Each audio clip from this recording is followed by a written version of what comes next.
Good morning. My trusty iPhone says it's 9 o'clock, so I call to order the September 29th, 2017 meeting of the Contractor State License Board. My name is Kevin Albanese, and I'm the board chair.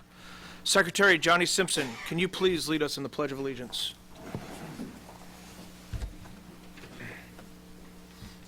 Ready? Begin. Pledge Allegiance to the flag of the United States of America and to the republic for which it stands, one nation, under God, indivisible, with liberty and justice for all. Thank you, Johnny. This morning, Mike Layton and Frank Shetter have excused absences. Aaron Schultz, would you please call the roll? Kevin Albanese. Here. Augie Beltran. Present. Linda Clifford. Here. David De La Torre. Here. Dave Diaz. Here. Susan Granzella. Here. Joan Hancock. Joan Hancock. Perfect timing. Pastor Herrera. Here. Ed Lang. Here. Marlo Richardson. Here. Paul Shavino. Oh, excuse me. Sorry. Johnny Simpson. Here. Nancy Springer. Thank you, Aaron. Next, we'd like to invite everyone to introduce themselves. For members of the public, identifying yourselves is voluntary. We will start to our left with Aaron Schultz at the table and go to the public. Aaron Schultz, Assistant to the Registrar. Christy Shields, counsel for the board. Michael Jemnetsky, Licensing Division Manager, soon to begin the Chief of Legislation. Laura Zuniga, Chief of Licensing, only. Ed Lang, board member. Missy Vickery, Chief of Enforcement. Tanya Corcoran, Chief Deputy Registrar. Linda Clifford, board member. Augie Beltran, board member. David Felt, registrar. Kevin Albanese, board member. Marlo Richardson, board member. Johnny Simpson, board member. Susan Granzella, board member. Pastor Herrera, board member. Joan Hancock, board member. Dave Diaz, board member. Nancy Springer, board member. David De La Torre, board member. Rick Lopes, Chief of Public Affairs. Rick Beers, basic drafts.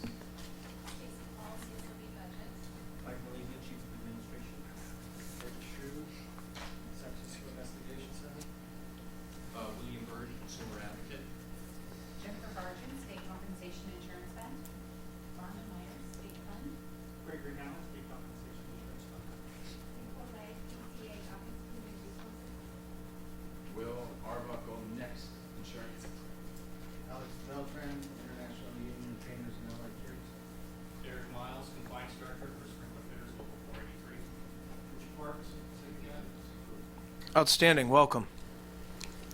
Members of the public should also be aware that during the meeting, you may see board members using electronic devices, including a phone, tablet, or laptop. These devices are only being used to view meeting documents.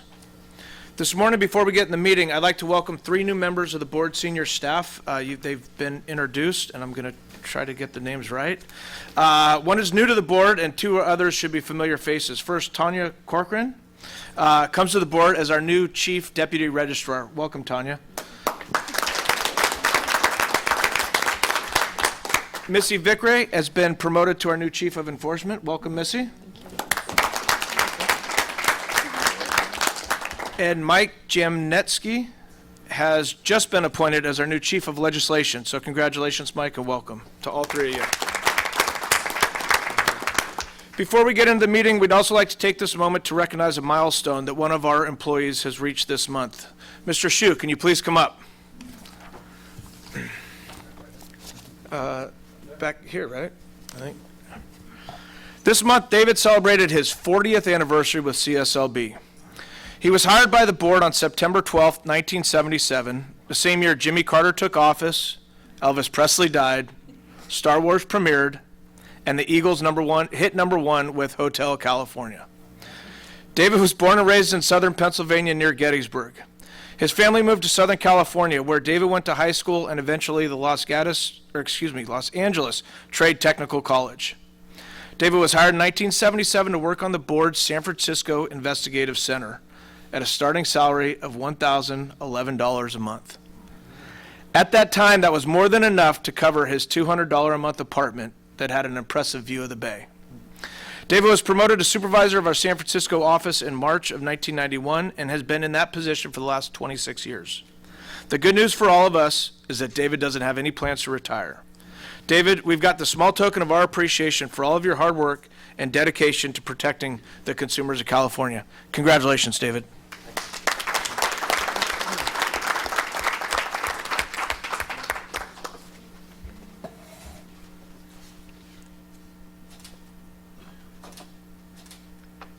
Congratulations. Thank you. Would you like to say a few words? Well, I haven't given much thought, but the first 10 years went by really fast. I'd have to say the past 30 has been a bit of a struggle, but I'm looking forward to at least 3 or 4 more years. And it's been a good fit for me. I mean, the job isn't for everyone. We see a lot of turnover, and it is difficult work. But I just happen to adapt and enjoy it very much. And I hope to continue to have that same point of view for the next few years. Outstanding. Thank you, David.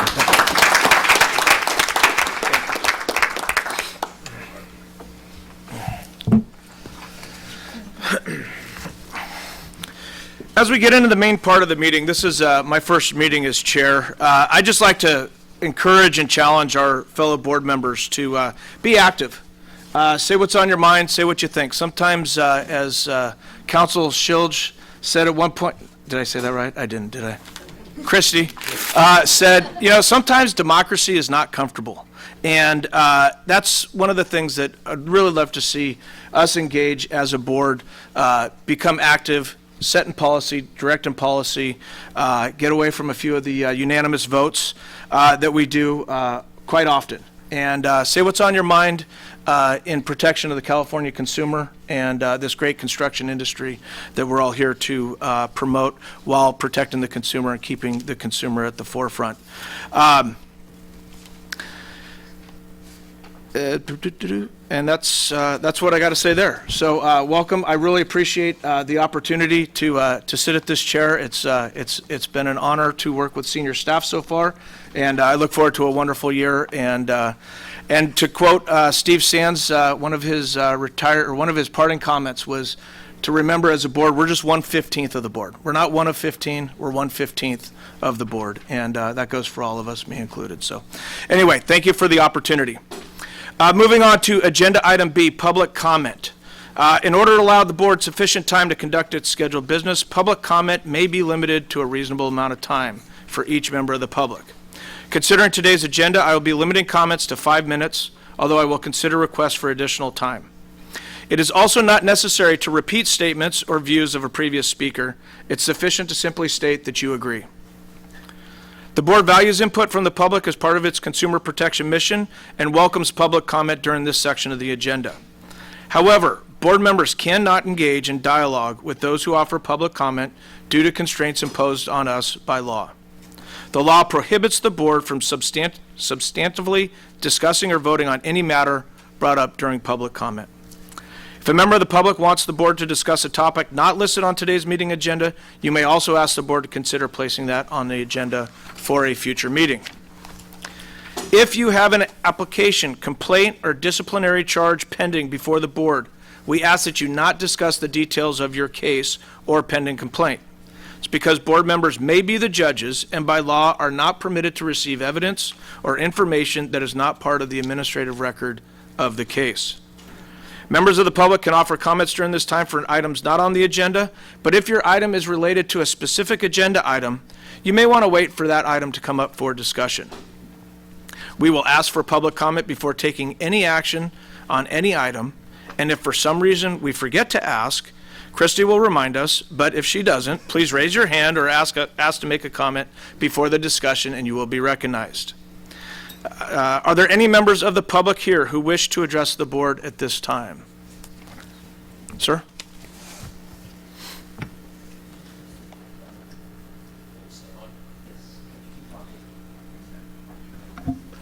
Good morning, Mr. Chairman and members of the board.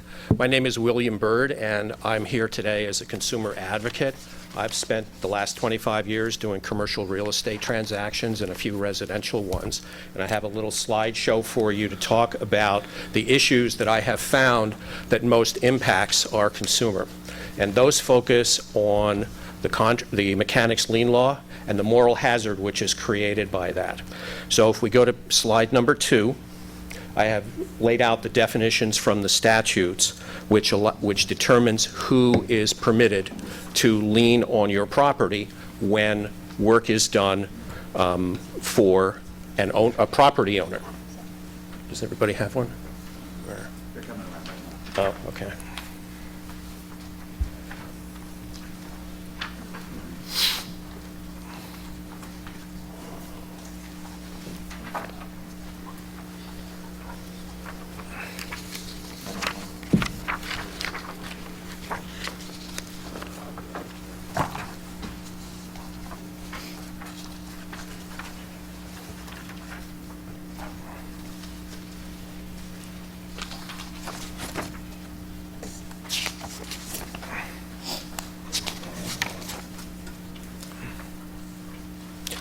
Okay, on slide 2, the definitions, the California Mechanics Lien Statute, well established in the law in California as to who can lien on your property if a supplier or labor is not paid.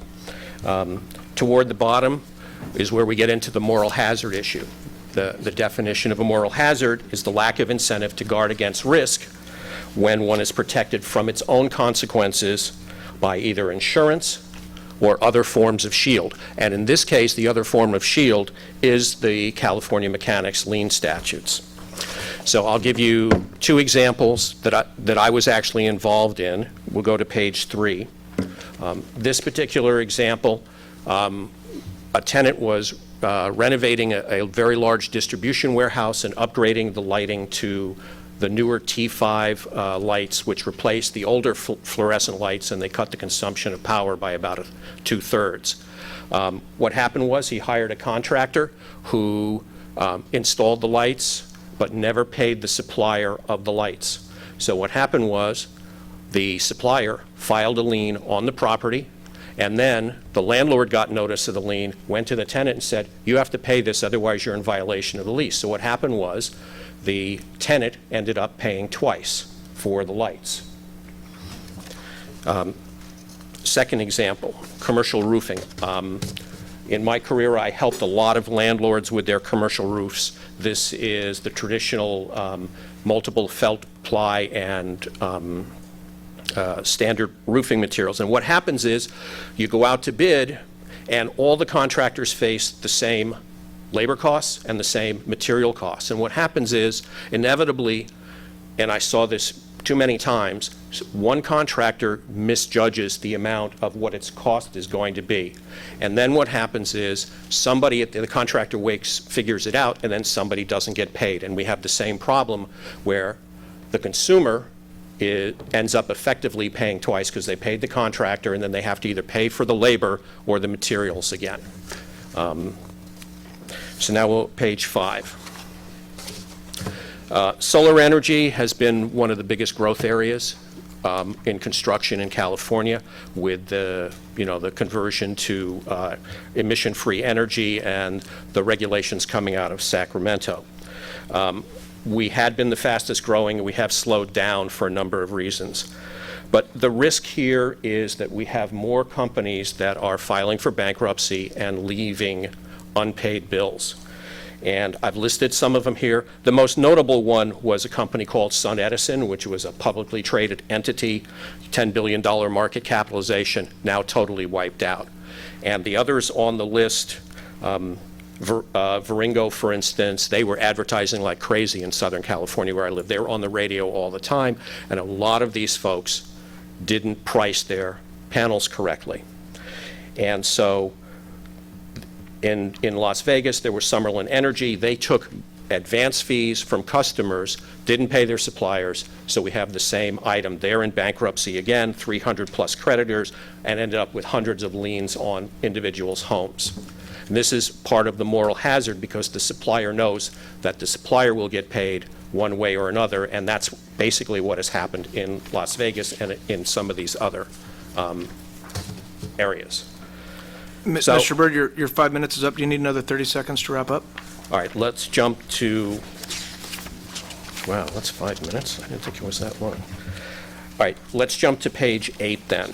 You can, page 6 and 7, the charts are pretty self-obvious. Okay. Because the growth area is in solar panels, the biggest issue that we face right now is going on in Washington, D.C. A number of bankrupt companies have decided that they should block the importation of solar panels, claiming that they have been hurt. And in fact, the ITC did determine last week that they had been negatively impacted. So that's going to go on for another 2 months, and then we're going to find out. The risk for everybody is that the solar panel prices could double overnight. That will put the contractors at risk, and it puts consumers at risks. And we also have a case where some of the contractors basically have walked away from jobs already because they don't know what the pricing is, and that's a really big risk. So, Thank you, Mr. Byrd. I appreciate your comments. Your time is up. oh, I was going to go to the last page because that was the most important. Okay. Thank you, Mr. Chairman and Thank members you. of the board. Is there any other public comment?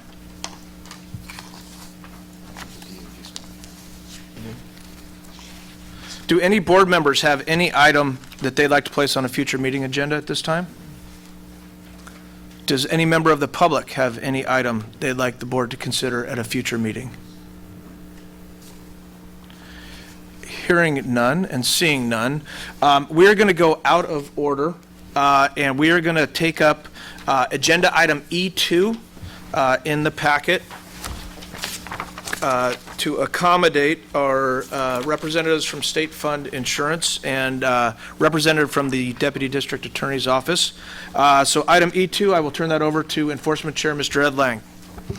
Thank you, Mr. Board Chair. Agenda item E2, page 333, will be heard out of order to allow the Monterey Deputy District Attorney, John Hubanks, to participate in the workers' compensation discussion. Agenda item E2, update and discussion of workers' compensation, enforcement strategies, resources, and accomplishment. Chief Vickery will now provide an update regarding workers' compensation, enforcement strategies, and accomplishment.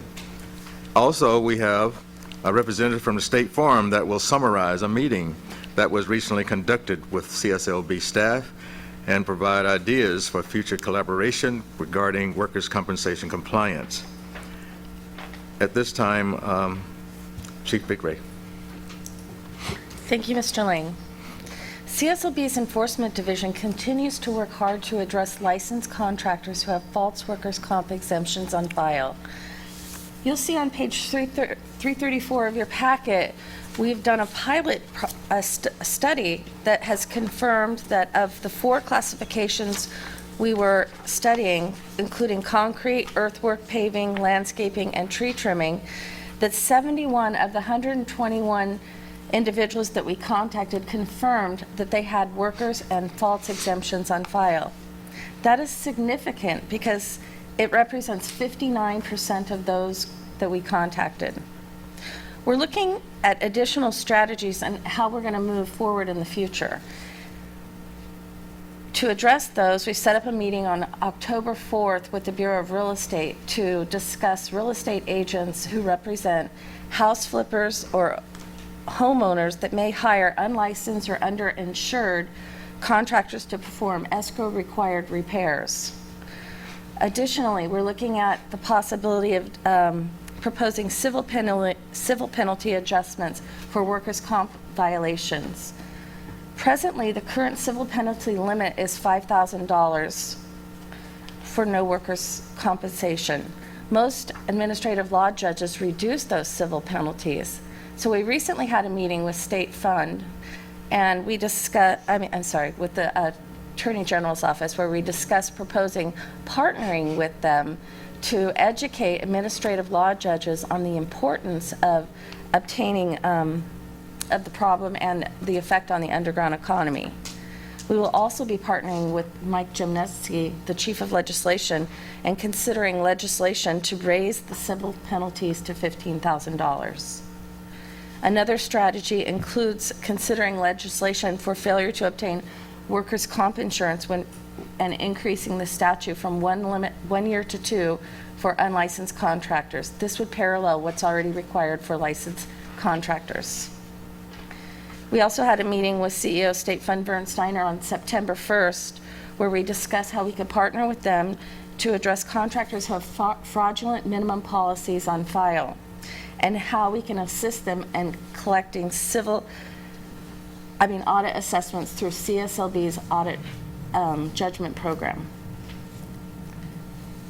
Ed, would you like to please invite State Fund to the podium? Yes, in addition to the State Farm presentation, I would like to welcome Jennifer Bergens, Executive Vice President of Public Affairs from State Farm, who will now address the board. Jennifer, will you come to the podium, please? Hi. Good morning, Chairman and members of the board. Thank you so much for having us here today. I'm Jennifer Vargin. I'm the Executive Vice President for State Compensation Insurance Fund. And I've even been known to accidentally call us State Farm from time to time. It is confusing. With me today is Gregory Hannell. He's the Vice President for Corporate Underwriting, and really quite a subject matter expert, so I may invite him up. We did review the results of your Sacramento County pilot project, and the results where you found that many contractors who are filing for exemptions, in fact, do have employees. And this is not a new or unknown problem in this industry. State Fund certainly, we have a portion of this dynamic shows up in our book. I think, Missy, you referenced the underinsured, where people get a workers' compensation policy. They say they don't have employees, but they're able to get access to a certificate of insurance. But in fact, they do have employees, or they misunderstand what the rules are about that. I want to take just a step back and talk about who State Fund is. We're not an enforcement agency. We're actually a workers' compensation insurance company, a public enterprise that was created by the legislature in over 100 years ago, about 103 years ago. And we have two roles in the marketplace. One is to be an available market for those who cannot find insurance in the private sector. And the other role we have is to compete competitively with the private sector to make the workers' compensation system work, and to keep it on track as much as possible and better the system. By statute, we are designed to be no more or no less than self-supporting. We don't receive public funds in the form of, taxes, but all of our revenue comes through premium and investment income. And today we insure 110,000 businesses in California and write approximately $1.3 billion in insurance. Our purpose is to provide fairly priced workers' compensation insurance, to promote safe workplaces, and then to restore injured workers when they do have injuries. As I said, we do understand the concerns that you have with exemptions, and this isn't a new concern. In 2006, legislation was passed that required all roofers, whether or not they had employees, to get workers' compensation insurance. And it's my understanding that that is under consideration, extending that approach. Do I understand that correctly? Well, if I could just comment, we're looking at different strategies, and we put the study together based on information we got from Sacramento County. The board's not taking any official position on whether or not other classifications should have it. We did meet with the roofers, and just for some context, the roofing classification requires that if you have an active roofing license, you must have workers' compensation insurance. So we're just trying to determine if that works, if there's a way that we could help State Compensation Insurance Fund collect on the audit assessments. You may want to touch on that bill that resulted in that requirement, because it does provide for the insured to pay for the audit cost. So right now, it's just kind of fact-finding and sharing information and then deciding where it would go, and it might be something the industry would look at. Okay, thank you for the clarification. So today, State Fund insures about 4,000, give or take, about 4,000 roofers in our book of business, and we audit all of them. Interestingly, our audits, there's a lot of challenges in auditing this book of business. Primarily, our auditors say probably the two largest drivers that make it difficult is poor record keeping. This would be specifically around dual wage issues where contractors are not keeping detailed enough records about who's working at what time and when they're eligible for the lower rated classification. And probably the biggest issue is around what is an independent contractor, and contractors believing that they aren't hiring people, that in fact they're just bringing on independent contractors as subcontractors, and they don't always meet the eligibility thresholds so they underreport their payroll to us, and that can be very challenging to ferret that out. Our audit of our 4,000 policies yields about 15%, is that right? Correct. Gregory, in additional premium when we go to audit them. But our audit book has a significant loss ratio compared to the rest of our book. State Fund's overall book for the last 4 to 5 years is 70%, which means that of the 100, when we take in $100 in premium, we're paying about 70% out in claims. And that number is higher overall for construction. That's at about 75, and roofing is closer. It's over 100. It is. What is the number? I'd say about 148. About 148. So, which to us indicates that we're not collecting all the exposure, right, for the risk there. I mean, roofing has, that's a hazardous occupation, and when there are injuries, it can be more prone to catastrophic type, so there's more severity in terms of the cost of the claims. But those kind of numbers reflect that we could be doing a better job in screening people who apply to us for insurance, doing a better job on the audit end. And we are committed to doing what we need to do, but it is challenging. We're not an enforcement agency, we're an insurance company. And things that we put in place, we will need to, those costs that, that staffing, that's technology, and those things we will need to pass on with to our insureds that are insured with us. So what my message, I guess the important thing I would want you to know is that we understand your concern. We want to work with you. We want to be helpful.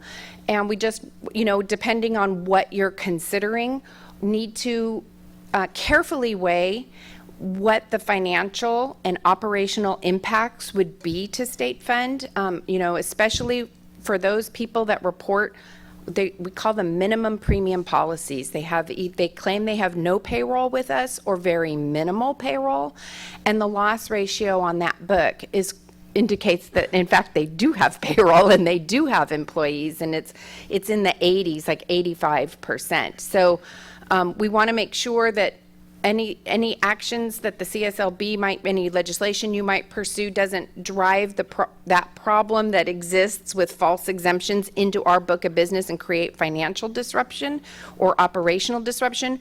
But we think that we could work with you and come up with solutions in a way that give us lead time and allow us to maybe phase approaches, that kind of thing. So I don't know how much more detail you want to go into it. It's just my message to you is that we do want to work with you and want to be helpful in this. Thank you, Jennifer. While you're there, any board discussion for Jennifer before she? Yes. Okay. I have a quick. Has your board done any studies or surveys as to the reasons why people do not want to get a workers' comp? Of course, cost is probably one of the reasons, but I think it would be very helpful for us to see maybe if you have any research that you've done on the issue so that you could share that with us. I don't know if you've done that in the past. I am not aware of any research we've done on why people, I'm sure cost, we certainly do hear, as a matter of fact, we met recently with a painting contractor in the Napa area who was fully insured and he was sharing with our board, the very real challenge of competing in the and bidding against people that are underinsured, and how tight his margins are, and the ways in which he is constantly having to innovate to bring his margins down. So, I mean, it's something that we discuss, that the board discusses, but I'm not familiar with any specific studies. But of course, cost, I mean, I think intuitively that's. Thank you. Any other board discussion? Yes, go ahead. Has State Fund ever done any outreach for consumers on their own? Without going through all the different boards and agencies and those types of partners? Because I just wonder how much of, membership you might be missing, relying solely on code statutes and requirements that employers, are responsible to pass on, instead of to consumers and individual employees about the benefits of workers' comp for them if they were to be injured. Do you have outreach? Well, so 80% of our business comes to us through our broker, through licensed brokers. And so, and I know many of them do specialize in construction, and we work with them.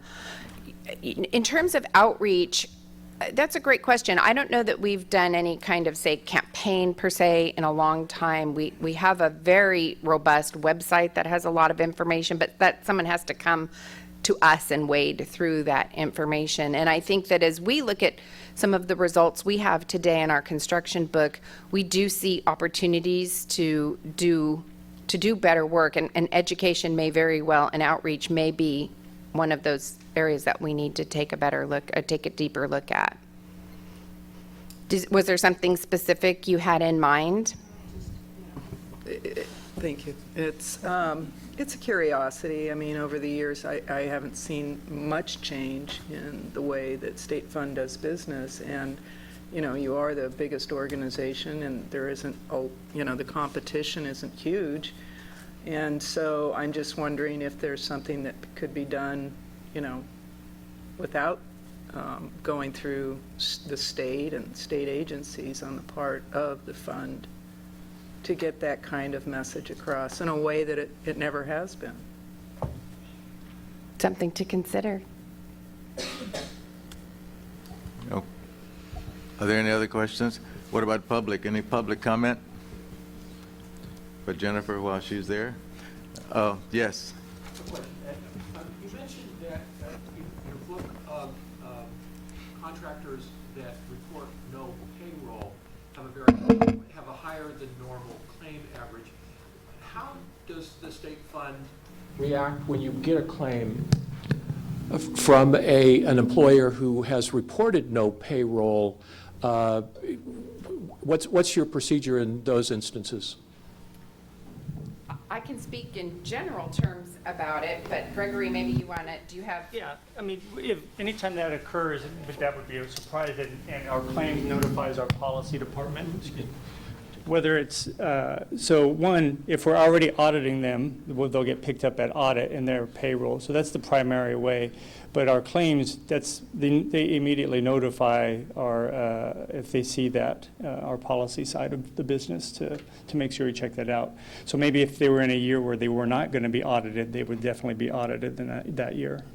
And it would, a situation like that where there is zero, they're reporting zero payroll, and we get a claim in, automatically, I'm pretty sure it's just about automatic, would create actually a fraud tip report inside our organization. I should say that we do have a special investigations unit that has investigators across the state, and we would investigate what's going on with that policyholder, and if appropriate, report the fraud to either the Department of Insurance and or the district attorney's office if we determine there was premium fraud going on. Does that answer your? But you're obligated to cover the employee. Absolutely. Yeah, right, but we would, just as Gregory said, we would we would go out, we would audit the account, we would collect the appropriate premium, but the employee would be covered, yes. Thank you. Thank you. Yes. What I'm hearing, I think, is, and I don't expect you to be the chief of auditing or what have you, but I'm hearing a lot of opportunity perhaps for our enforcement, either a subcommittee, which I would subject myself to Ed's direction if you wanted me to be a part of it, but a lot of opportunity to use the enforcement and the codes and statutes that we have in place. For example, if you have a C-39 that's using independent contractors, that's highly likely to be incorrect, totally illegal. And perhaps maybe our subject matter experts using the codes that we have, we can suspend licenses as a matter of law if they are materially underreporting or don't have workers' compensation. So there's a lot of opportunities there for us.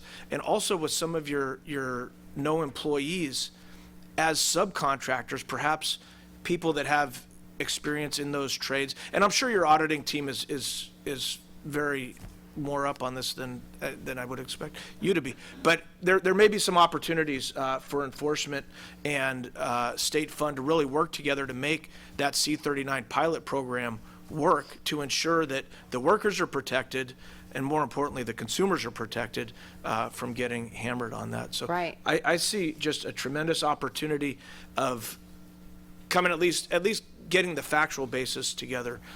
So Right, and I could see us using that knowledge base really on the back audit end as well as the upfront underwriting and really, deepening our ability to identify it upfront. Very good. Thank you. The Enforcement Committee will take that into consideration. Thank you. Thank you. I would now like to welcome to the podium Monterey County Deputy District Attorney John Eubanks. We are honored to have him because Monterey County is a leader in prosecuting workers' compensation cases. Welcome. Thank you, Mr. Chairman, members of the board. In the interest of full disclosure, I assumed this assignment, the workers' compensation prosecution assignment, on July 26th from a very capable predecessor, Carol Reed, who retired and is in the promised land now, as we say. She was in this assignment, I want to say, at least 8 years. She had been a gang prosecutor before that, so she wanted a change of scenery, and she got it, and she was exceptional. So I have big shoes to fill. And I am also learning on the job as I go. My previous assignment had been real estate fraud, which we do have in Monterey County, for about a decade. So the transition from one form of fraud to another is not that daunting, but it is daunting learning the schemes, the new insurance codes, the different charging sections that we have to know as prosecutors, building new relationships. Carol, one of the assignments as part of the workers' compensation prosecution seat in Monterey is we are expected not only to enforce the law and prosecute wrongdoers, but we're also expected to do a lot of outreach.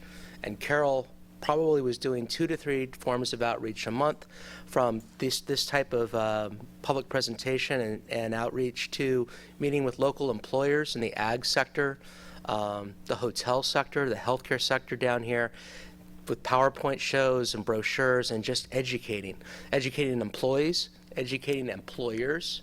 I will be doing a lot of that. And that outreach, it's kind of hard to quantify. Is it successful? It's kind of hard to know. Hopefully people are getting the message. Soon after I got into this assignment, I had a stack on my desk of about 25 incident reports from the CSLB from an undercover sting. They used a Monterey home. They posted ads seeking and soliciting contractors. And contractors called, and they were scheduled to come in on this undercover operation. And of those 25 cases that came in, that means the citations were issued to 25 defendants for generally unlicensed contracting. But I would say 4 or 5 of them had a workers' compensation issue, so I charged those. The rest of them went to general filing to misdemeanors. And of those 5 that I charged, it was usually a workers' compensation exemption on file. They showed up to the home with 2 or 3 workers. They were cited right then and there. We charged them just with misdemeanors and anything else that might be there. 2 of those defendants entered a plea of guilty at the initial arraignment on the 3700.5 workers' compensation misdemeanor. They agreed to a suspended fine. We suspend half the statutory fine, which is $10,000, and they're now on probation. Several of the other defendants entered pleas of not guilty, showed up with attorneys, and they want to fight. One of those cases I want to use as an example because it gives you the idea of how these cases present to us. It's often not just workers' compensation charges. There's often felony charges as well. And one of the frequent ones, and the type of case that made me want to be a prosecutor, we have one defendant went to the sting, entered a bid, $5,000 to do fencing, he's cited. And all the other 7028 sections that we could cite him for in addition to the worker compensation charge. But there was another complaint against him, and this is a pending case. I can talk about the general contours of it. I can't really comment on the strength of the case, other than to say the allegations are that he was going to the home of a 96-year-old woman in Carmel, and he entered a bid to do some work on her house. He has a criminal history of doing similar acts. She entered into a contract with him. He was using someone else's license. And when we interviewed her, she told us that she had paid him $27,000 to build a retaining wall. When we got into the evidence and to the check ledger, she had paid out $79,000 to him in the form of 34 checks over 6 months. She was an ATM machine.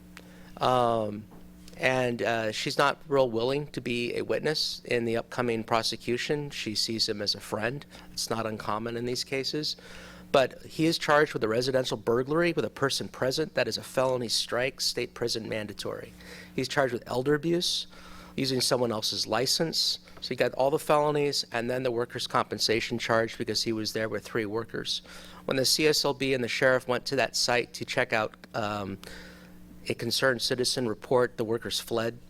So that is an interesting case. It's probably going to end up going to a jury trial because of his exposure.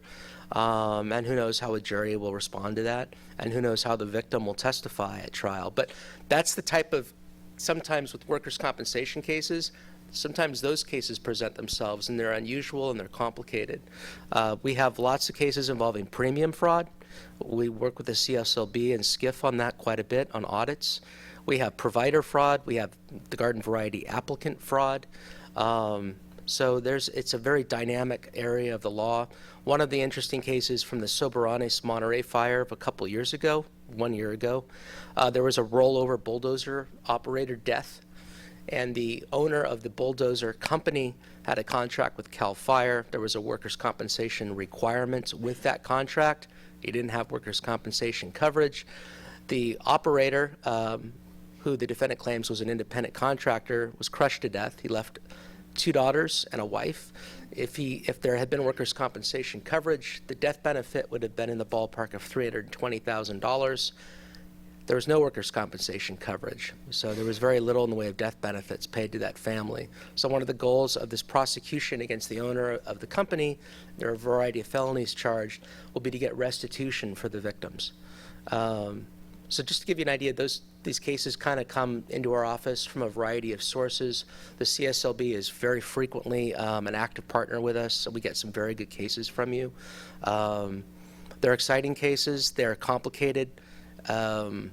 You know, if the defendant decides to, as we say, lawyer up and enter a plea of not guilty, we frequently get defenses of, it's the industry, these are independent contractors, I hire them for a day because my back was bad or because everyone else is doing it. Why should I have to get workers' compensation coverage? There's frequently an employment argument, they're not my employee. And whether that's a genuine level of ignorance on the part of the employer defendant or whether that's just a convenient defense, who knows? Does it resonate with a jury at a criminal trial? You only need 1 or 2 jurors to say not guilty. And you have, as a prosecutor, we have to get 12 people who don't know each other to say you're guilty. That's a daunting burden in the United States today, 12 zip. So all you need as a defense lawyer is 1 or 2 jurors to say not guilty, and you have a hung jury, and you got to go do it again. So they're complicated cases when the defendants decide to fight, and they frequently do. And that's when you can get into one case that takes all of your time and all of your energy as a prosecutor, and you've got other files on your desk. So, but it is it's a rewarding job. It's rewarding to work with the board. The partnership is very important to the successful prosecution and detection of these cases in Monterey County and elsewhere in California, and I thank all of you for the help. Very good. Thank you, John. Now, any questions for John from the board? It's going to be easy on me. Okay. What about the public? Any questions from the public? Okay. And you got off with that, John. Thank you. Thank you. In that light, I turn it back over to the board chair. Outstanding. Thank you very much, Ed. Thank you, John. We appreciate Monterey County's commitment to consumer protection. With that, we are going to move to Agenda Item C, legislation. We're going to turn this over to Ledge Committee Chair Augie Beltran and to Mike or Laura? To Laura. All right, to Laura. Just so the board knows, we've advised all the different presenters that the board has read all their packets, and they will try to hit all the highlights of the packets. And if there's any questions, or if any board member wants to go any deeper on any issue or whatever, please feel free to speak up and ask. But the assumption is everybody's read the packet and is updated. Thank you. Thank you, Mr. Chair. Once again, we'd like to welcome Mike Janetsky as our new Ledge Chief. It doesn't look like we have any actions in these, but we will go through them, and if there are any questions or any actions, we can certainly take care of that. So number one would be review, discussion, and possible action regarding positions on 2017 proposed legislation. Legislature adjourned for the year on September 15th. The governor's got until October 15th to take action on any bills in his possession. Please note that in this board packet, the bill text is first and then the analysis follows. We did hand out, thank you, Mike and Laura, an update on the legislation that we're going to talk about and an update on SB 242 Skinner for your enjoyment. So we start out with AB 1710 Wood, Department of Consumer Affairs Board meetings. The bill requires boards to meet at least once a year, once every other year in rural California. This is now a 2-year bill and may be brought up again next year when the legislature reconvenes. Are there any questions from the board? Any questions from the public? Thank you. We move on to AB 996 Cunningham, Contractor State License Board website search function. This bill requires additional information to be disclosed on CSLB's website regarding the process of workers' compensation. The bill was held in the Senate Appropriations Committee. Are there any questions from the board? Anything from the public? Thank you. Move on to our next bill. AB 1070 Gonzalez Contractors. This bill requires CSLB to create and provide a solar energy system disclosure contract. The board has a support if amended position. The bill was amended to address the concerns discussed at the last meeting. Specifically, CSLB, rather than DCA, will resolve and investigate complaints related to solar systems. Are there any questions from the board? Yes. I just had a comment on the wording here. I guess it was on page 24 of the program. I guess this is already on the governor's desk, right, Mr. Chair? It is. Yeah, it's on the chair. Okay. And down on line number 36, where I guess one of the options that the contractors board has is to add these different types of information on the I guess the sample contract that you will be developing. And on 36, it gives you the option of asking for the contractor's license number. And from what I've heard is that most of these contracts are really presented by the home improvement salesperson. And I thought it might be good to have their contractor's license also on the contract. so that when you're doing the investigation, that's something that I think would be helpful for you to have as part of your investigation. So it's additional piece of information that I think might be helpful for you to have also. And I think I think the reading that I saw that you have the option of asking some of those issues listed here. And I just thought I just wanted to make a comment that might be something that would be helpful for you. Thank you. Yes, Cindy. It's Christy, but. Christy. It's Friday.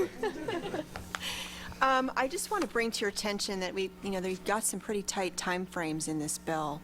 And a lot of it may require regulations, and as you know, they take a long time to promulgate, and you have to get the sign-off of the Public Utilities Commission. So just everyone be aware of the mandate of, I think it's July 1, 2018 for the posting, and the provisions that you were just discussing, because they're discretionary decisions require regulations. So if you're going to standardize something and you're going to require everyone to do it that way, regulations are typically required. So just everyone be aware of that, and you might want to start working on this right away if it gets signed, if the bill gets signed. Anything else from board?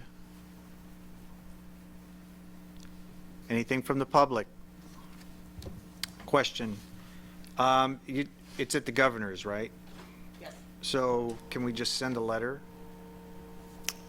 For the letter in support? stating Or stating the what concern? Pastor said? Yeah.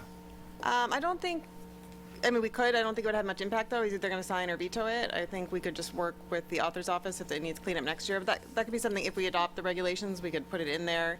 It could be something we suggest separately that they add it in. I think it's definitely something we can just, I think the author's office would be happy if we were to expand on what's in the bill. I think as long as it's consistent with what they wanted. That work for you? Yeah. Thank you. Once again, anything else from the board? Anything from the public? Moving on to AB 1162, Boca Negra, electrical contractors, local permits.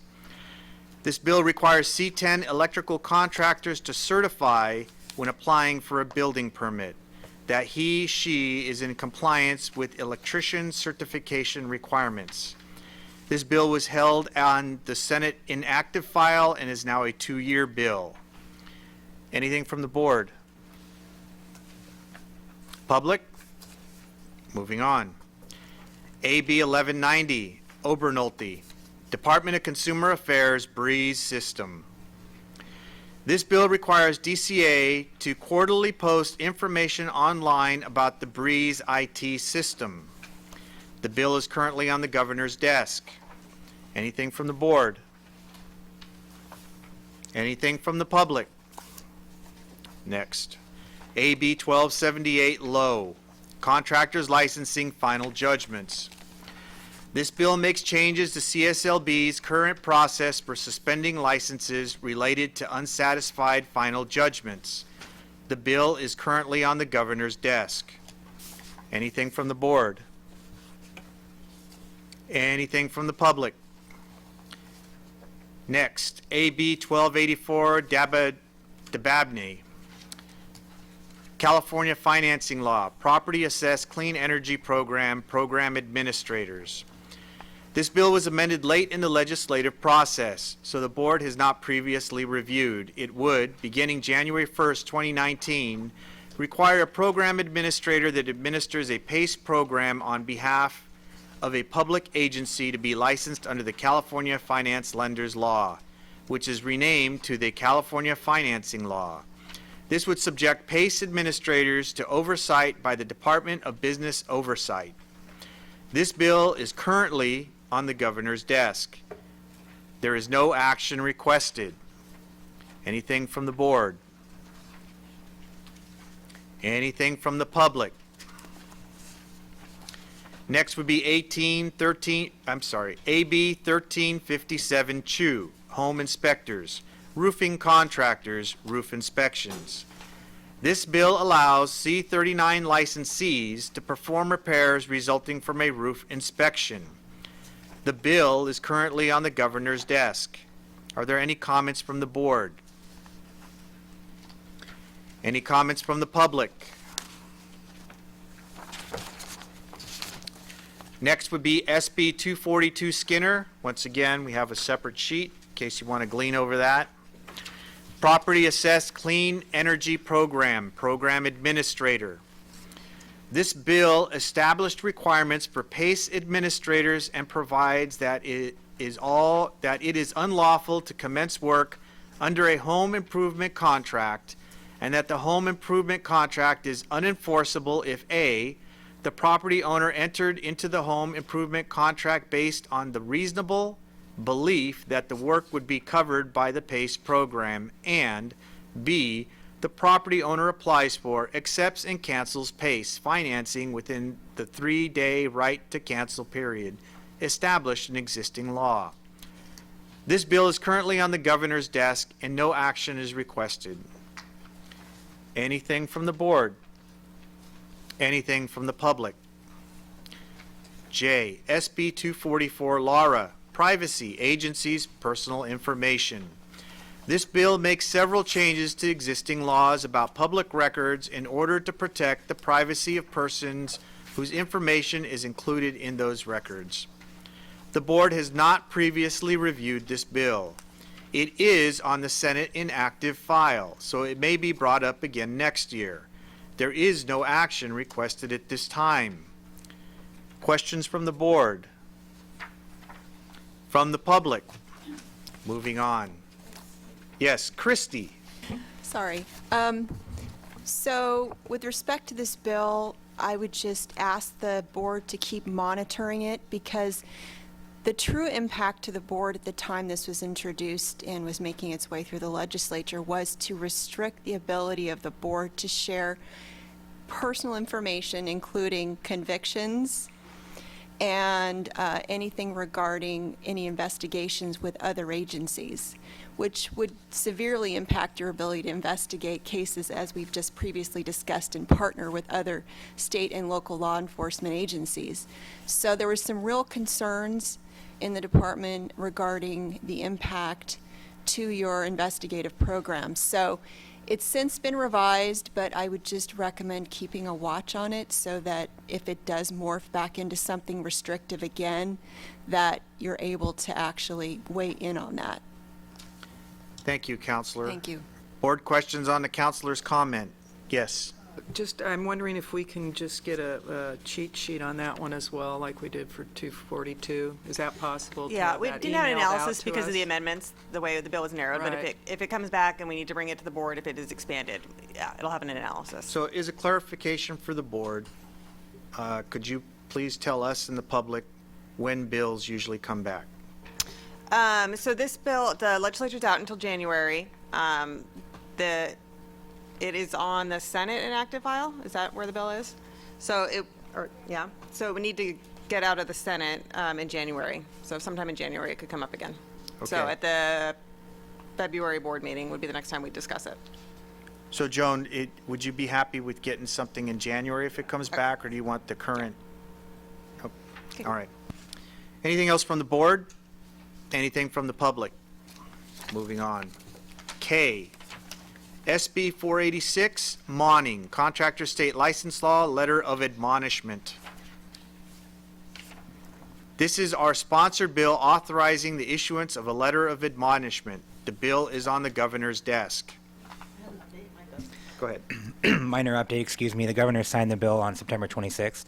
I look forward to working with the Enforcement Division and the administration of this new program, the admonishment letter. Congratulations on your win. Thanks. Questions from the board? Questions from the public?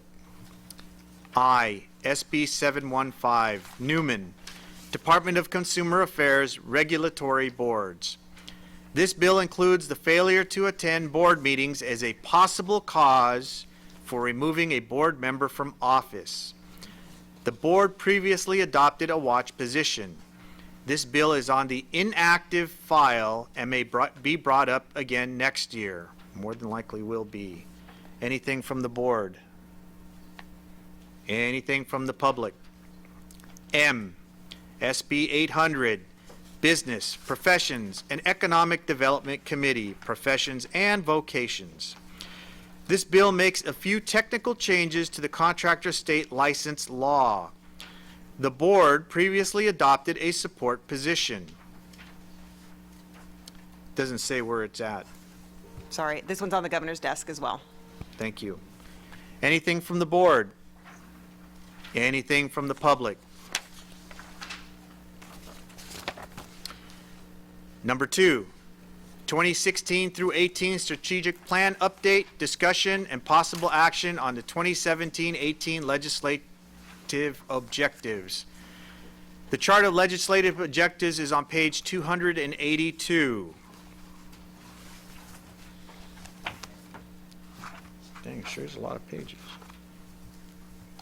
Are there any questions from the board? Anything from the public? As an afterthought, the Ledge Committee will be meeting on November 8th for those of you interested in attending. Thank you. That is the end of my report. Back to you, Chair. Thank you very much, Mr. Beltran. Well done. We got through half the book in about a half an hour, so very, very well Want me done. to kill some more pages for you? I can do that. Outstanding. I do note it is 10 o'clock and checkout time here is 11, so we will take a break right about 10:45 or so that anybody could check out that needs to do so and resume shortly after 11. So with that, let's get into licensing. Agenda item D, and Licensing Committee Chair Marlo Richardson to my right, and Licensing Chief Laura Zuniga. Take it away. Good morning. Licensing program updates begin on page 285. To update on an item from our last board meeting regarding processing of workers' compensation certificates, this month CSLB implemented the online submission of workers' comp certificates. Thank you to IT and the licensing staff that made this possible. This topic will be covered a little bit more in detail under the IT update. So page 286. I'll turn this over to Laura Zuniga to present. Okay, I'll just run through some of the highlights of the program update. So starting on page 286, we have the application processing statistics for the last year, and then over the past 4 years. Where we're down a little bit in 16-17 compared to the prior years, but overall our applications are up, and our original new license applications are up quite a bit over the prior year. And then on the next page, you can see how much we're processing each week, just staying pretty consistent.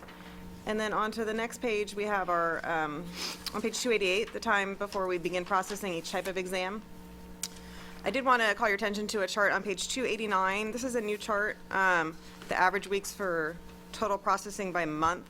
We don't have, I know the board has asked in the past for an estimate of how long it takes to process an exam or get a license issued, and we don't have an estimate because it varies on factors, but we tried to put together some information for some of the key applications here that gives you an idea of the processing times. I do just want to note in here, for our new applications for the exam and waiver applications for new license, about 60% of them have to be returned for correction, so that delays the processing. And that's hopefully something that we can address if we can get to the point where we have maybe a smart form that's fillable online, because some of those are returned just because they're not filled out correctly. It's not because of the experience or anything like that. It's purely just either typos or missing information that we could catch if we had a different type of form. Are there any questions on that chart?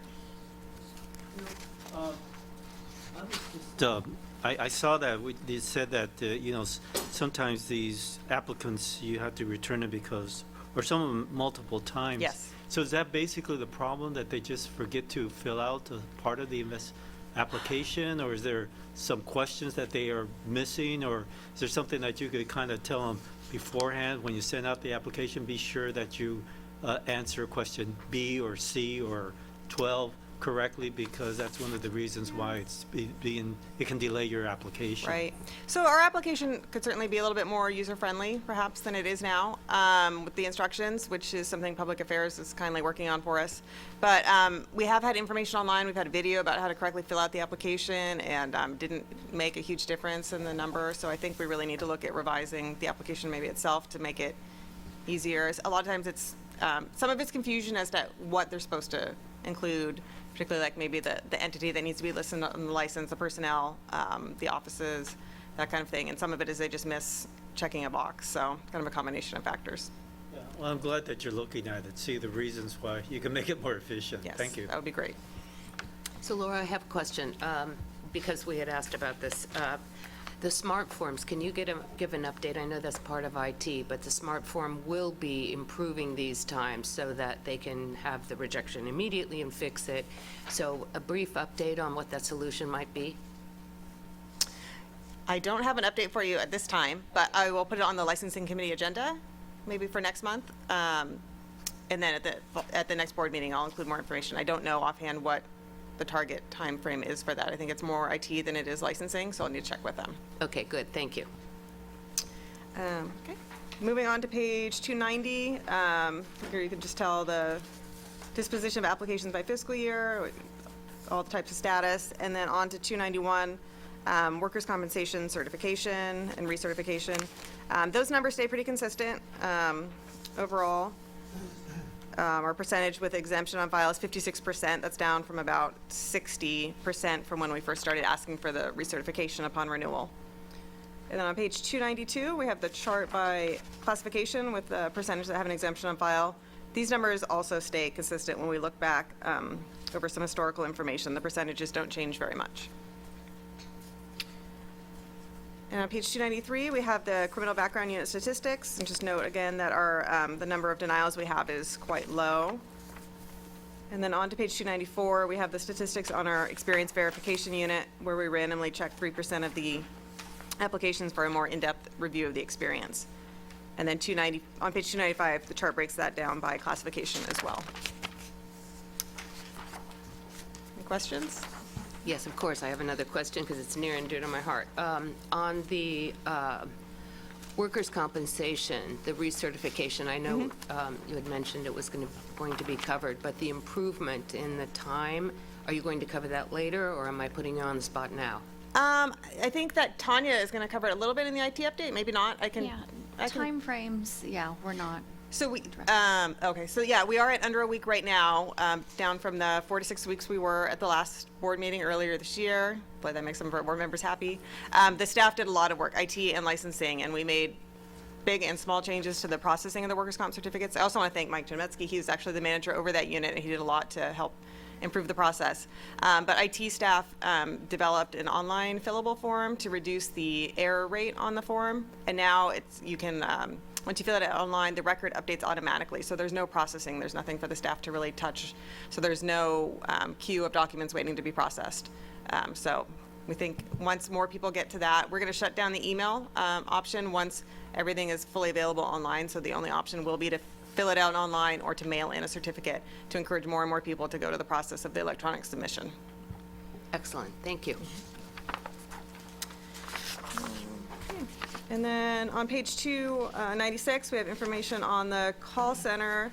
I did just want to note for the board members, the last few weeks we have dropped the wait time on the call center, and then starting next week, the call center will be fully staffed for the first time, I think, since I've been here. So hopefully that will result in continued improvement in our call times.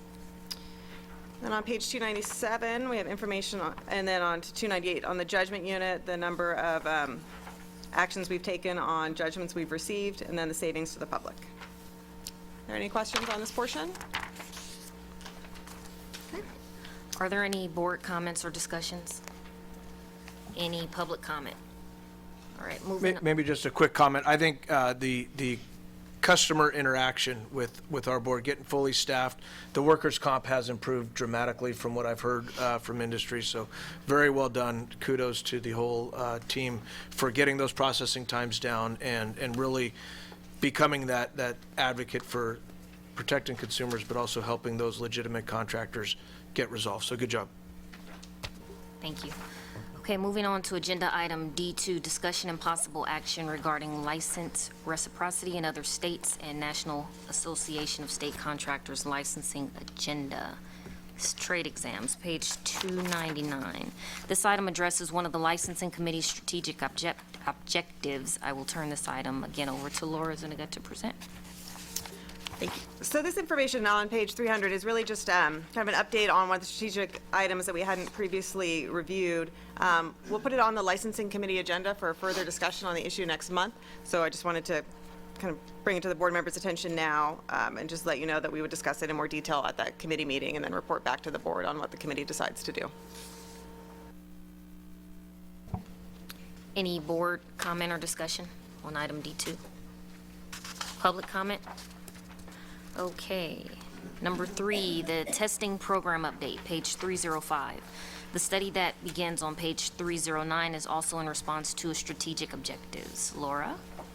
Thank you. So I'll just go quickly over the testing program update starting on page 306. You can see the number of exams we're scheduling per month. It's continuing to increase a bit. And on page 307, you can see which occupational analysis we have in progress. We have 3 that we're reviewing, and then there are 7 exams currently in development. Both units in testing, exam administration and exam development, are fully staffed, I think also for the first time since I've been here. So that's great news. And then there's an update on the ongoing consumer satisfaction survey at the bottom of page 307. But the annual report is produced each spring. And then on to the second portion, the pass-fail rates. This is, again, a strategic objective, some new information the licensing and testing staff put together. So this will also be discussed in more detail at the committee meeting next month. Is there any board comment or discussion? Any public comment? Okay, moving on to 2016 to 2018 strategic plan update, discussion and possible action on the 2017-18 licensing and examination objectives. There's a chart on page 316, and the information on objectives 1.2 and 1.3 is included in this packet. The licensing committee will have further discussion on some of these issues at the meeting in November, and that will conclude the licensing and examination updates. Fantastic. Any public comment, any more public comment on any of the licensing matters? Wonderful. Moving on to agenda item E, enforcement. We're going to turn it back to Enforcement Committee Chair, Mr. Lang, joined by our new Enforcement Chief, Missy Vickery, and Deputy Chief Jesse Flores. Mr. Lang. Thank you, Mr. Chair. It's a pleasure to, and she's already been welcomed to our new Chief of Enforcement, Missy Vickery, to her first board meeting.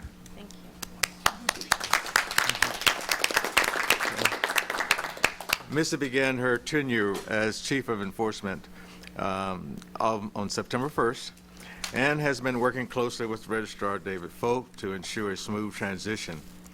We will have 3 presenters today, and I hope you will enjoy them and take them information very informative.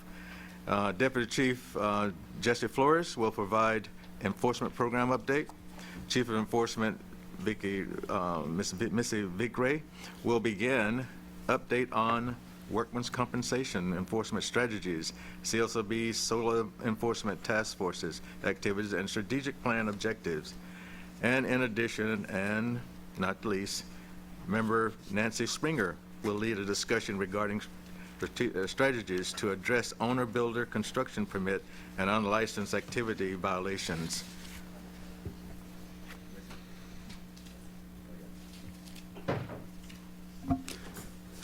Good morning. I'll provide the enforcement program update. On page 320 to 324, you'll see there's a theme about us targeting unlicensed activity. So all those stories you see in there relate to our taking action against unlicensed guys. So there's multiple felonies and misdemeanors that are filed against those guys. So on page 323, I'd just like to add that I'm sorry, the bottom of page 323, that our SWIFT team worked with NASCLA and targeting 11 counties in a 2-week program. We had 100 actions we taken against unlicensed contractors, and I took an activity against those guys.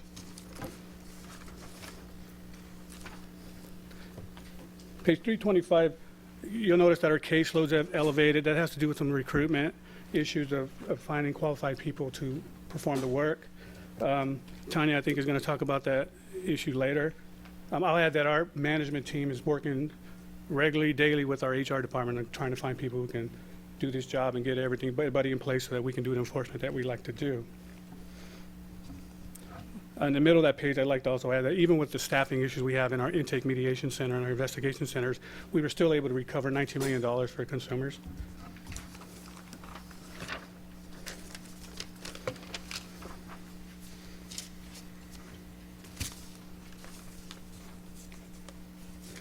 On page 326, although we've been able to meet board goals of 10 closures per month, we also have increase in our age cases.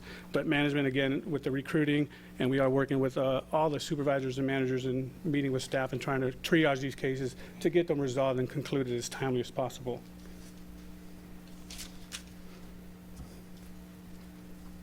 Our SWIFT stats, a result of our sting sweeps and partnering with other agencies, we showed that we have 1,800 cases that were referred to either administrative action and/or criminal action. As a result of those administrative actions, we got about $600,000 in assessed civil penalties. And lastly, on page 331, I want to talk about our case management. There's been over like 2,000 citations issued in fiscal year, as well as 400 accusations.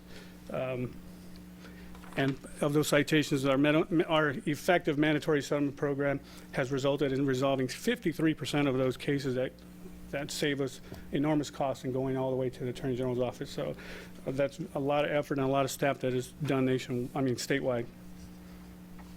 That concludes my update. Any questions? Yes, go ahead. Oh, thank you. Mr. Flores,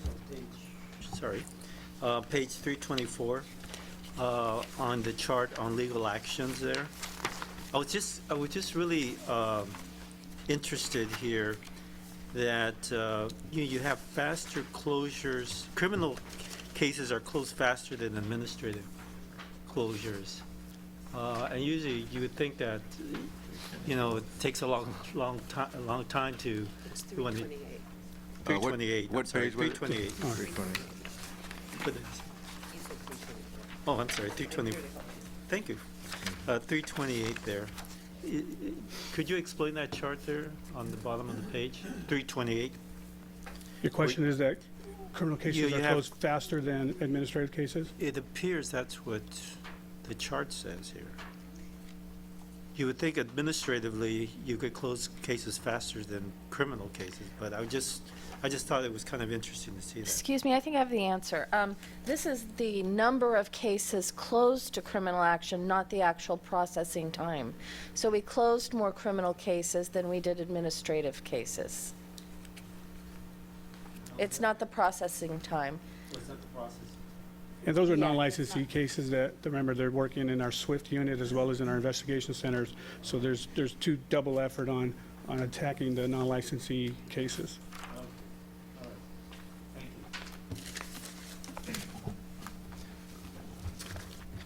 Any other board questions on that issue? Yes. Okay, yes. Mr. Flores, page 330, the labor enforcement strike force, 76% of contractors out of compliance with either OSHA, us, Labor Standard Enforcement, or EDD. Can you just talk a little bit about what kind of jobs, what you're seeing, and what the trend is there? That seems awful high. Well, we're partnering with our other agencies, and when we're going to these job sites, the trend is that there's just a lot of contractors that are just cheating. I mean, that's, and when even though we do a lot of small, our let-off isn't that many we do, but just to see the number that we do in a fiscal year, and we're catching 76%, that's not catching everyone. So, right. I just think there's a lot of people out there doing that. So, right. But so what kind of jobs is the task force going after? Is it homeowners? Is it tract work? Is it commercial, public works? Where are you seeing? It's a combination of them all, though. And they work together before we target where we're going to go with the labor enforcement with Cal OSHA. Usually if Cal OSHA is involved, we're looking at bigger, larger projects. So. If I could just ask a question. I think that when we're with our partners, the number one violation is usually identified by Cal OSHA, so the health and safety violation. Seeing a lot of that. but we're also doing, trying to do pre-surveillance to make sure we're not stopping at job sites where everyone appears would likely be in compliance. Any more questions? From the public? Thank you, Jesse. Chief Bigray. So we're really excited about our solar task force, and we've made some new developments. And one of those was we appointed a new new supervisor over the unit, Steve Skogibo. And he is going to assist the staff by meeting with the contractors who have the largest number of complaints and developing business plans so that they can come into future compliance. This has been really successful. We've already begun doing that. He's also going to perform case reviews with the staff one-on-one. We're also analyzing data to determine the trends and how to address the complaints going forward. The goal for the Solar Task Force is to reduce the number of complaints that we're receiving. In a recent data analysis on page 339, you'll see that we had a 104% increase in solar complaints in this 6-month period compared to what we received last year. We're also conducting meetings. We had a meeting on September 6th with CalCIA, California building officials, and others. And on page 340, you'll see the follow-up and action items. Those include working with CalCIA and others to identify strategies to reduce the number of complaints we're receiving, further discussing what is considered supplemental and incidental work as it relates to solar, as well as continuing to monitor the workforce sufficiency with the assistance of California building officials to address the Title 24 requirements as they approach in 2019 and 2020. That concludes my solar update. Okay, thank you. Any question for Missy on her report? Sure. Yes, go ahead. What's the biggest complaint? Is it the lien on a house? Is it non-completion of the project?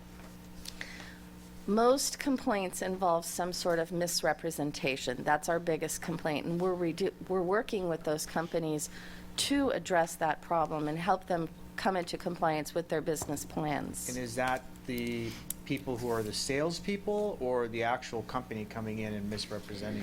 The salespeople. And we have a lot of unregistered salespeople that we're addressing, issuing citations for that as well. But we could prepare some statistical information for our enforcement committee meeting that's going to be coming up next month. Thank you. Thanks, David. Any other, yes, go ahead. Do you have a record of how many are PACE-related complaints? We are tracking that information, and we can include that in the committee packet as well. I was just thinking with all this new legislation that is on the governor's desk, with all these requirements for the solicitors and the administrators, and I'm glad to see that that was something that's going to hopefully benefit the contractors. But it does put an additional burden on the contractors themselves if they want to sell a system under PACE financing, I guess, too. That seems like an awfully complicated program there. Right. You know. Thank you very much. Yes, Nancy. I'm just curious, with huge increase like this, I know you do the senior scammers and all, but are we doing any more public outreach to the consumer to kind of educate them on these issues so that they can be more informed? Yes, we're actually working with the Public Affairs Unit to develop a video and a conference so that people can become more educated. Excellent. Any questions from the public? Okay, hearing and seeing none, let's go to Nancy Springer, our board member, who will lead discussion regarding strategies to address owner-builder construction permit and unlicensed activity violations. Nancy. Thank you.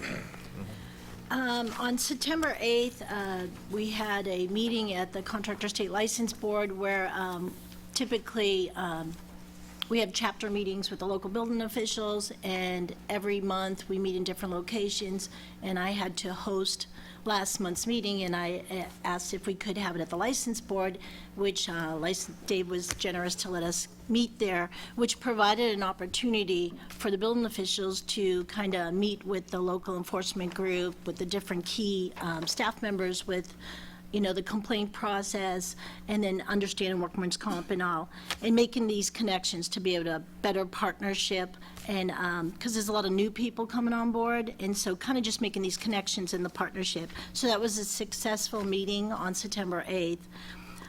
In doing that, and with discussions, there's some strategies that we're trying to come up with in regards to the workers' comp and all, and that is to compile Contractor State License Board will be compiling a list of different building departments that they can work with to gauge the effectiveness of the different forms that we use to try to make sure that they're letting us know about the workers' comp when they apply for permits, checking the license, and just working together with that. So that's one item. And then also to begin to require that it's provided through the Business and Professions Code, Section 7090, that contractors in violation of permit requirements take and pass a course. This would be approved through the registrar in California's Contractor State License Law, or a course related to construction law, possibly at an accredited community college, or something maybe we can even work with CalBO, California building officials, to kind of better educate them and keep them on the right path. And then also, as you can see on pages 343 through 346, there was a memorandum, an MOU that had happened where there was some meetings between the license board and between the California building officials, and they created these forms. We call it, in Butte County, we have a owner-builder guide. And it's kind of like just informational for that owner that wants to come in and claim that it's an owner-builder and not have the contractor pull the permits. And on some of the forms, they have like 12 statements of the responsibility that they're taking on by signing as owner-builder. I can say that I probably had maybe half a dozen owners that start going through that process, and they get to about the sixth statement, and then they say, I'm going to take this home, I'll be back, and a contractor comes back and actually pulls a permit. So personally, I feel I've had the experience where that works. I did do a poll of quick email through building officials to find out, so are we still using these forms? Are you still filling these out? And all the responses, with the exception of one, which I'll check back with that individual, I probably heard back from about 22 of them, and that was just a quick email yesterday morning. And they're using these forms. There's many more building divisions out there, but that was good answer to see that everybody's still using these forms. So the thought is to review that memorandum of understanding, get the group maybe back together and see if we need to update those forms, if there's anything new items that we need to do that to help with prevent these violations of workers' comp, and then making sure that if they're going to do the owner builder, that they're doing that properly. So Dave, did I miss anything there maybe? No, it was very comprehensive. Just wanted to add and perhaps clarify regarding the requirement that somebody that's subject to discipline has to take a course on permit requirement. That falls within the disciplinary guidelines that were adopted by regulation. That might be something the board would want to ask the legislative committee to look at closer. And I can work, and we'll all work with Christy Shield and DCA Legal to perhaps draft regulations to address the ability to require somebody that's cited, as an example, to take continuing education or take a course on permit compliance. Thank you, Chief Registrar. Is that a recommendation to our enforcement committee first, and then it goes to the board again? But we'll take it under consideration then. Any questions from the board on this item? From the public? Okay, hearing and seeing none. Let's go to agenda item under enforcement program update. Oh, okay, I'm sorry. Well, we're finished. Thank you. That concludes. Let's conclude the enforcement. Oh, sorry. Yes. Could I ask a question on the workers' comp? Going back to Sorry. Christie, can I ask a question on the workers' comp report? Sure. Okay. Just a question. I was just thinking about how you can get information from different sources about workers' comp injuries, maybe related to. Do you work with the Cal OSHA to ask them to maybe flag, or do you have access to their complaint or injury data, so you might be able to see if there's anything there that you think that might be related to a construction site or something? We actually do work with Cal OSHA, and we get leads from industry, and we have positions that are dedicated. We just received a position that was dedicated to working with DOSH complaints. So one whole person. But on that same subject, I'd like to expand on page 322. There's a great story about an example of a lead that came in from an employee whose fellow employee fell out of a tree, and 2 weeks earlier, another employee of his had fallen out of the same tree. When we went back there with our SWIFT team, there were still employees working, and these people were seriously injured. And the employee reported to us that there was no workers' comp and there was cash payment. That's a significant story as to why this is so important for us to address at this time. And another thought there, too, is you're considering legislation, increase the penalties. And it might be something that you may want to consider, that if they do, when you cite them, and if they do have an injured employee that they have a record of, maybe they should be fined double because of that incident that they here they didn't have workers' comp, and plus they had an injured employee, so that should be a double whammy, I think. Right. We're real serious about meeting with our administrative law judges to make sure that they're issuing the maximum penalty, and then also looking at increasing the penalties to approximately $15,000. I just think the industry associations should be part of that effort here to really get their industry in compliance. I would think that they would prefer to have voluntary compliance than having to have the hammer on them with the legislative efforts here. It's my belief that industry will strongly support this. Even before, maybe they would be in compliance before they even start with the whole legislation hammer on them. That if they know that their members are not complying, they would want to kind of encourage them to do that. And I don't know if there's an easy answer, really, because I know the cost is a big factor. But I think if maybe working together and discussing this and seeing the issue, maybe there would be some creative solutions here for them to consider. We'll take that into consideration. Yes, go ahead. If I could just make a comment regarding a possible legislation that you may want to consider, it would relate to the time frame to refer a case to the DA. As it exists today, if you're licensed, there's 2 years to make a referral to the DA for a criminal misdemeanor for an uninsured licensed contractor. It's only 1 year for someone that's unlicensed. Seems that it should be 2 years for both. Yes, go ahead. One other thing, just following on your comments, one of the things the administrative law judges are supposed to consider is the history of violations and the nature and the seriousness of the offense. And so they should be considering an aggravation if someone has a history of being a violator, that should go towards increasing the penalty.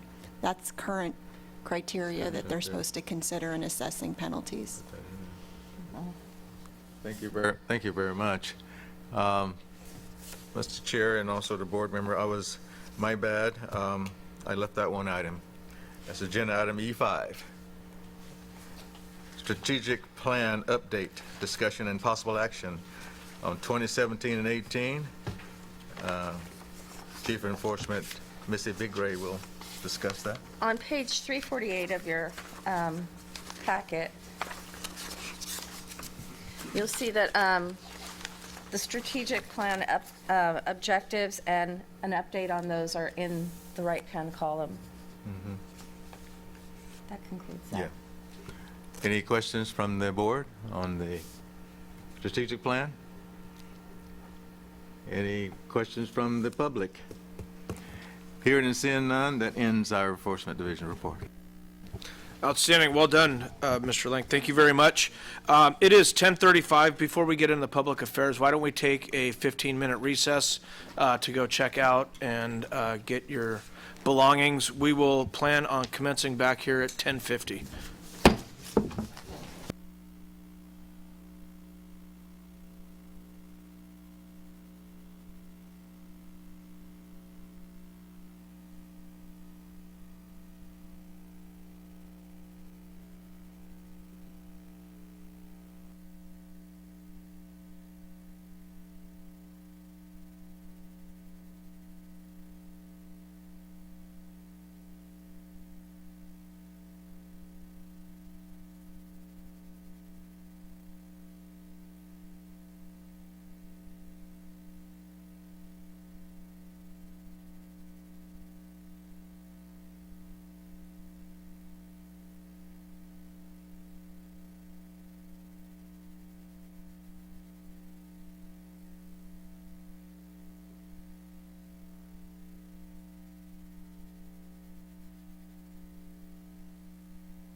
Okay, my clock says 10:50. We are back in session. State License Board meeting, September 29th, 2017. We are picking up at Agenda Item F, Public Affairs. Here is Committee Chair Susan Granzella and Public Affairs Chief, Mr. Rick Lopes. Take it away. Thank you, Mr. Chair. I have some comments I want to read at the beginning, some scripted by Rick. Thank you, Rick. Others of my own doing, and these are about the update for public affairs. The senior scam stoppers, which you all get in those emails, with lawmakers now on their end-of-session break, many have booked the seminars to be co-hosted with CSLB. Outreach Coordinator Jane Kreidler is finishing a grueling 15-a-day zigzag up and down the state. She wraps up next Tuesday. She will have conducted 12 seminars in 12 different locations, traveling more than 3,200 miles. And I am glad I'm retired. I'd also like to thank Board Member Marlo Richardson for attending the September 8th Senior Scam Stopper in Redondo Beach. I understand there were about 150 people in attendance there. Thank you, Marlo. And we, of course, welcome other board members to participate in seminars. The other comment I'd like to make is on our disaster outreach. Public Affairs has also been busy responding to the series of wildfires. We do report on that at board meetings. There have been 2 devastating wildfires in Butte County, where we were joined in our efforts by board member Nancy Springer, who is the chief building official in Butte County, as well as for wildfires in Trinity, Mariposa, and Los Angeles County. Thank you, Nancy. A special thanks goes to our new enforcement chief, Missy Vickery, and her staff for their hard work in helping fire victims at the local assistance centers in Butte, Trinity, and Mariposa counties. And I did want to also add that during my Senate confirmation hearing, which we all know are just such fun events, as we were going through all of the questions they had about what we do, and we all go through that, I talked about disaster relief and our proactive role out there, and they stopped the session and they said, "What?" And I said, sure, let me tell you about what we do, and I described some of the things that we do. They stopped the meeting and they asked questions for about 15 minutes in what we did. Now, they just may have been bored with all of the interrogations they've been doing, but really, they were interested in what we do. So I said, I'll send you follow-up, but the idea that the board is proactive in serving the community was new to them. So I sent back, they wanted information, and thank you to Rick and Dave and staff for putting together a package. So within a week, I sent a package to all of the people who were on the hearing. And it was a packet of all the things that we do, and they sent back notes and said thank you. Presumably, they shared that information with others. The last thing I wanted to mention is, and I know you were all waiting for this, the 2018 Contractor's License Law and Reference Book is in the works, and it is 1,000 pages, more than 1,000 pages.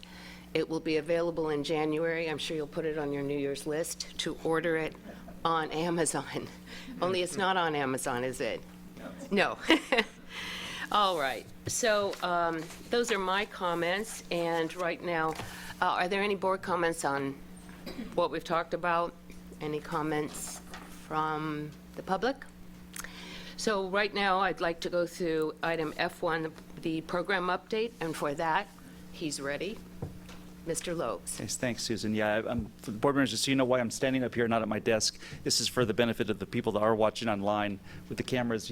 We didn't want to take away your nice view, and we look like we're in the witness protection program, like we're in silhouette, those of us in front of windows. So I figured I would just make it a little easier, even though in some cases maybe it's better for them if they couldn't see, but that's okay.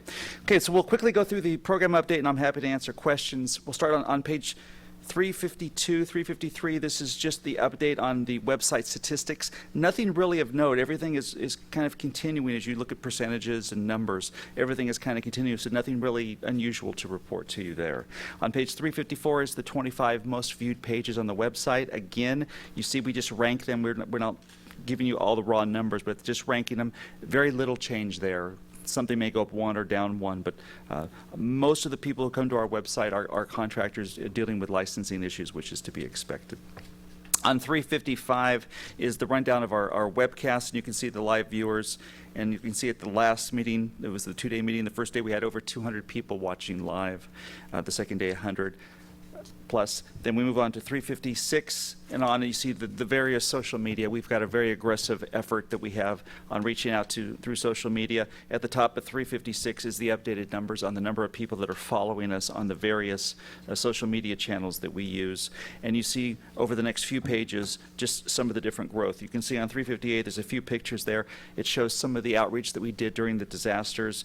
We did some Facebook Lives. We did a lot of media outreach in Butte County for those fires, and so you see some of that information throughout our social media reports there.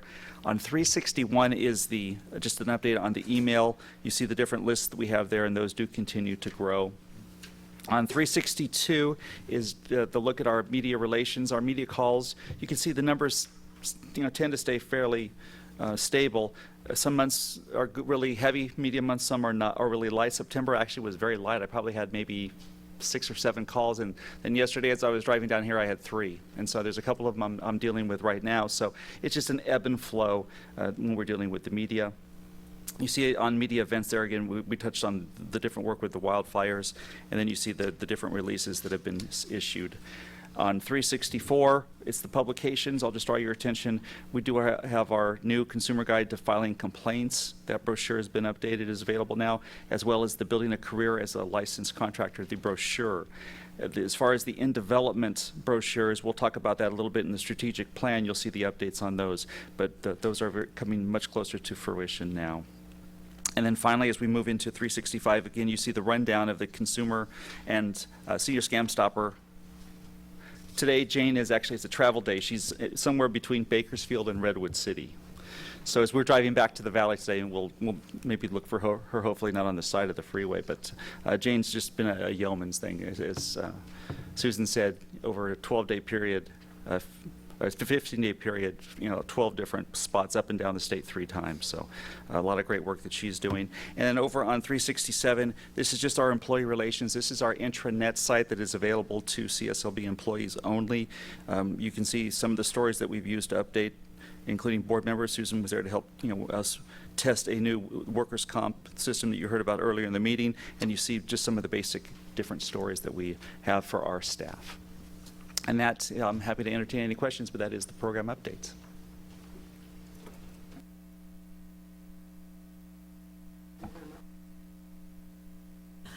Really just a statement. I just wanted to say a deep appreciation at Butte County for the individuals that came to work the local assistance center during the disasters. The individuals that came for the 2 different fires were very professional, very empathetic, very informative. It was extremely appreciated. I know you do that whenever there's a disaster, but just wanted to say thank you so much, and thank you to the staff that came out there. Great, thank you. And I can mention too, when we were up there in Butte County, not only are they doing a great job at the local assistance center, but it really is an eye-opening experience. We go out into the field and we're out, taking the media to see, burned out homes or things. And we were up on this one hill there and talking to some of the residents. And it really is an eye-opener. In one case, there really is neighbors watching over neighbors. They heard there was one guy who was sleeping in the garage of his house. He lost his house, but the garage was still there. And so we went over to make sure we checked on him. But we were probably in that area for an hour, and there must have been 2 or 3 different times that a CAL FIRE truck just came through to make sure, checking for hot spots. I mean, everything appeared to be out, but just the level of attention. I mean, CAL FIRE is not here. They're not gaining anything by this, but it was just really eye-opening to see all the work that goes on in these disaster areas that really is not seen by the public. And not that I need to give them a shout out, but that was really, we're very well served, and those guys and women have very difficult jobs. These fires just don't seem to be ending. So, thank you. Are there any other board comments? Any comments from the public? So next on our agenda is item F2, the Public Affairs Strategic Plan Update. And again, Mr. Lowe. Thank you. I'll focus on just the main things that are over the next couple of months. It's items 4.2, 4.3, 4.4, and 4.5. The 4.2 is our consumer publication. It has received legal approval. Thank you to Christy. It is now in the final layout, then we'll be going to the printer. So we're asking that date to be pushed back a little bit. You see it was originally July. We expect that to be done by November now. It's very close. The next one is the publication. It's our blueprint on how to become a licensed contractor. We're reviewing with licensing staff and legal over some minor issues that we're having there. The layout's going to be done for that, and we are pushing that back slightly and expect to have that done by February. And then the last one is our contractor publication, which is, I think it's just gone to legal, or if not, it's, Christy probably will see it on her desk when she gets back to Sacramento. And we're hoping, if everybody's schedules work out, that one will be ready and out by April of 2018. The last item is something that is due as far as a target date in December, about developing a new license application video. We are working on that with staff and developing script, working with licensing, and right now we believe that that's going to be on target. The other ones are further down the road. Everything is on target for the things down the road as well. Any comments from the board on the strategic plan update? Did you want approval to update the target dates for those items you indicated in your presentation, or no? Yes, if we'd like that, if we do need to have those updated, that would be terrific. Yeah, if we could so have that. if the board would consider a motion to amend the target dates for Mr. items. Chair, I so move.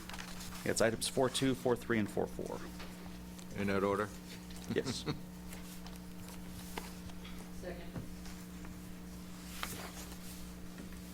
And motion, we need a vote, Aaron? Yeah, public comment. Oh, we can public check, too. comment? I love it when you get that, this from Christie. It's like, oh, okay. So Aaron, may we have a vote? Kevin Albanese. Yes. Augie Beltran. Linda Clifford. David De La Torre. Aye. Dave Diaz. Yes. Susan Granzella. Joan Hancock. Aye. Pastor Herrera. Aye. Ed Lang. Aye. Marla Richardson. Johnny Simpson. Aye. Nancy Springer. Aye. Motion carries. Thank you, Aaron. The last thing I wanted to add was the Public Affairs Committee will meet in the January-February timeframe. We had deliverables and decisions and all of those kinds of things this fall, so our first meeting will be after the first of the year. And this concludes our presentation for Public Affairs. Outstanding. Thank you very much, Rick and Susan. We now move to agenda item G1, review and possible approval of the June 15th and 16th, 2017 board meeting minutes. Those minutes begin on page 374. Are there any amendments to the minutes from any board member or council?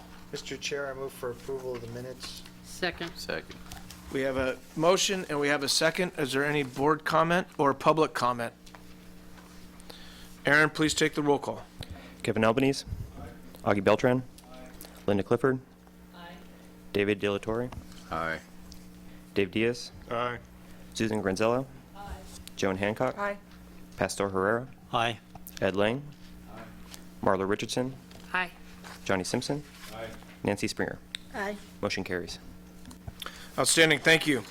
Item G2, page 403, is discussion and possible action regarding options for increasing the exempt pay level for the CSLB registrar.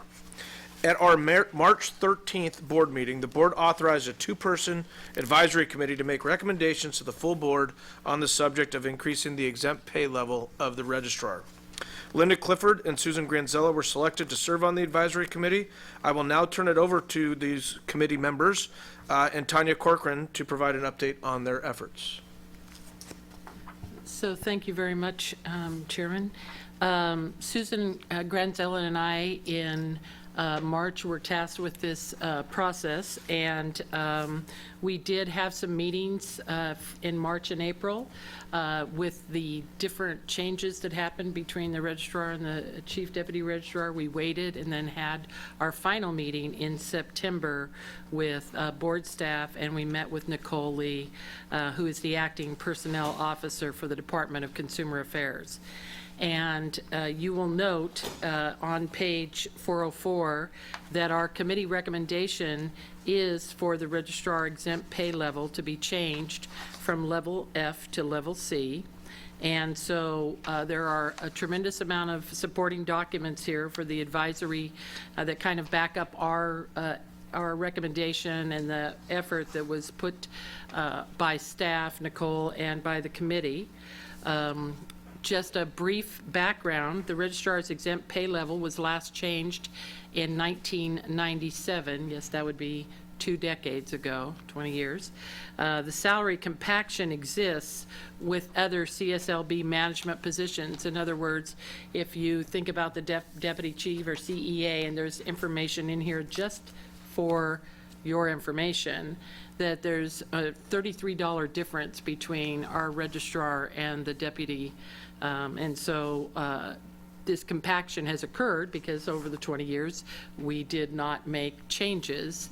And so many things, though, have changed at CSLB in terms of what we've accomplished in those 20 years, the size of our budget, and certainly the efforts that have been made by all of the staff members and management under the direction of our last 3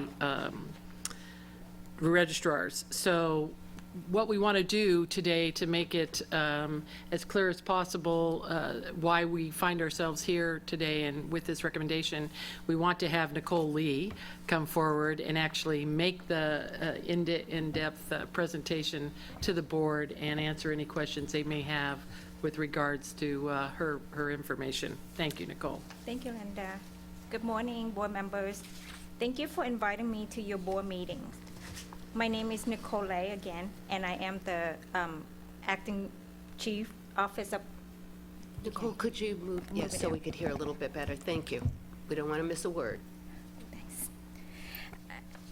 I am the acting chief office of human resources for Department of Consumer Affairs. I'm here to provide you with information regarding the exempt level increase for the registrar position. In your board package, you see the exempt level increase process. That's an outline of this process, and I would like to note that the process is to increase the registrar exempt level. It is not to increase the salary of the current incumbent. A quick overview of the process. The board will evaluate the current exempt level against factors such as the licensee population, increased responsibility by the board. These factors have changed the role of the current exempt level, and we go in detail of that after this overview. The board then vote in open session for the exempt level increase. The board will then submit a written request that identifies the new exempt level and substantiations to the Office of Human Resources. We then prepare a formal request package and submit it to the Business Consumer Services and Housing Agency, the Office of the Governor, and the California Department of Human Resources that you probably heard referred to at CalHR. Agency, Governor Office, and CalHR may approve, deny, or modify your request. We will communicate it to the board chair. The next page in your package is the exempt salary chart dated July 2017. It is adapted from the California, this is adapted from CalHR salary schedule. The salary ranges in the chart are approximate only. The chart is a reference document outlining the different exempt categories or level. We use the term level here from this point forward. The current registrar exempt level is level F, and the advisory committee in their memo make recommendation for level C. For the purpose of this discussion and to assist you with your evaluation, I would like to briefly go over the CSLB organizational structure. As shown in the board package, CSLB senior staff or career executive assignments, CEA, we'll refer to them as CEA. CSLB has one CEA-B, which is the Chief Deputy Registrar, and 4 CEAAs. They are Licensing Examination Chief, Enforcement Chief, Public Affairs Office Chief, and Legislation. The next page under variable compensation is the salary ranges for the CAA. In 2013, the California Department of Human Resources, CalHR, consolidated 5 CEA levels into 3. Although this movement provided departments more flexibility in managing the CEAs, it's also caused significant salary compaction between the registrar and chief deputy registrar. The consolidation happened for CEA in 2013, but the registrar level has not been changed since 1997. I also prepare a salary comparison chart to illustrate the salary comparison between the registrar, chief deputy registrar.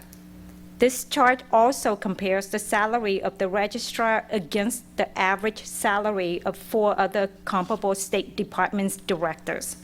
Those departments are comparable in size to the CSLB.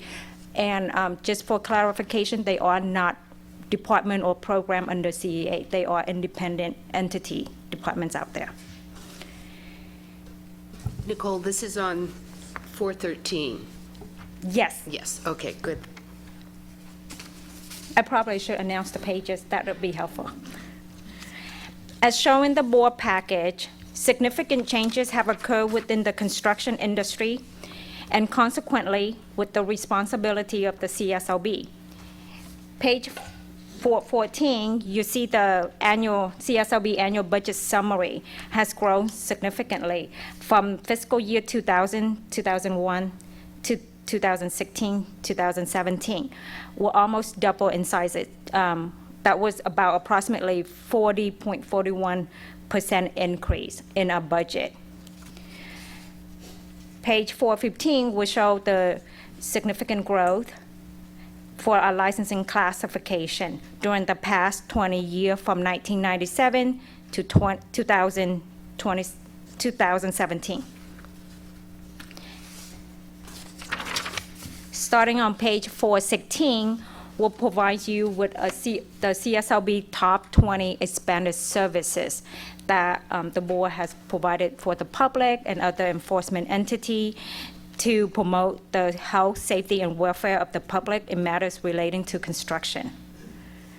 I hope that information provided can assist the board with your discussion regarding exempt level increase, and that the board can rely on this information to make your recommendation. Nicole, thank you very much. Thank you for all the hard work you put into this and the excellent presentation. So at this time, I would like to open it up for any questions from the board, either to Susan or I as the advisory committee, or to Nicole as a presenter from HR for any questions from the board.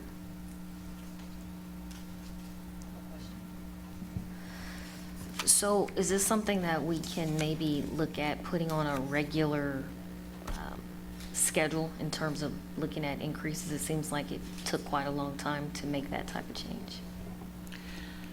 I don't know the answer to whether we can bind a board in the future to absolutely look at it.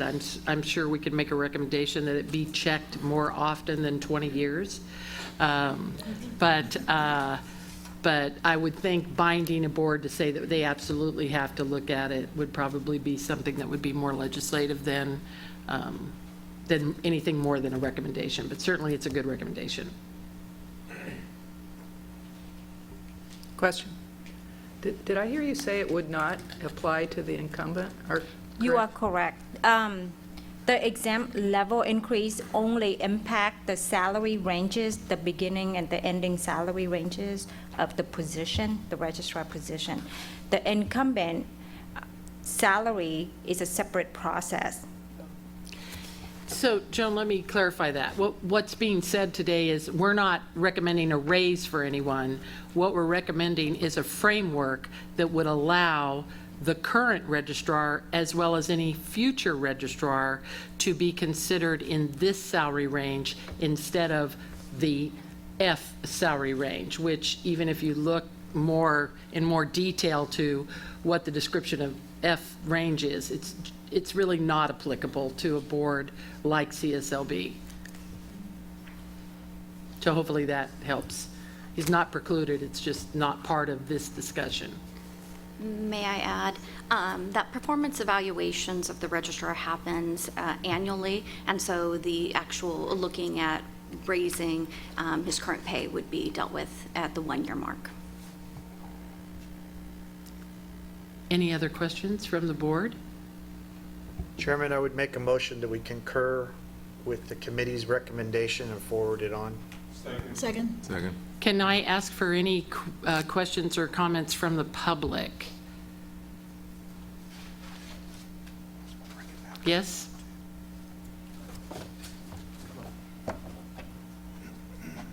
Richard Markison, I'm sure that my clients would support the recommendation of the board to make this change in the salary schedule. Thank you very much. Christie?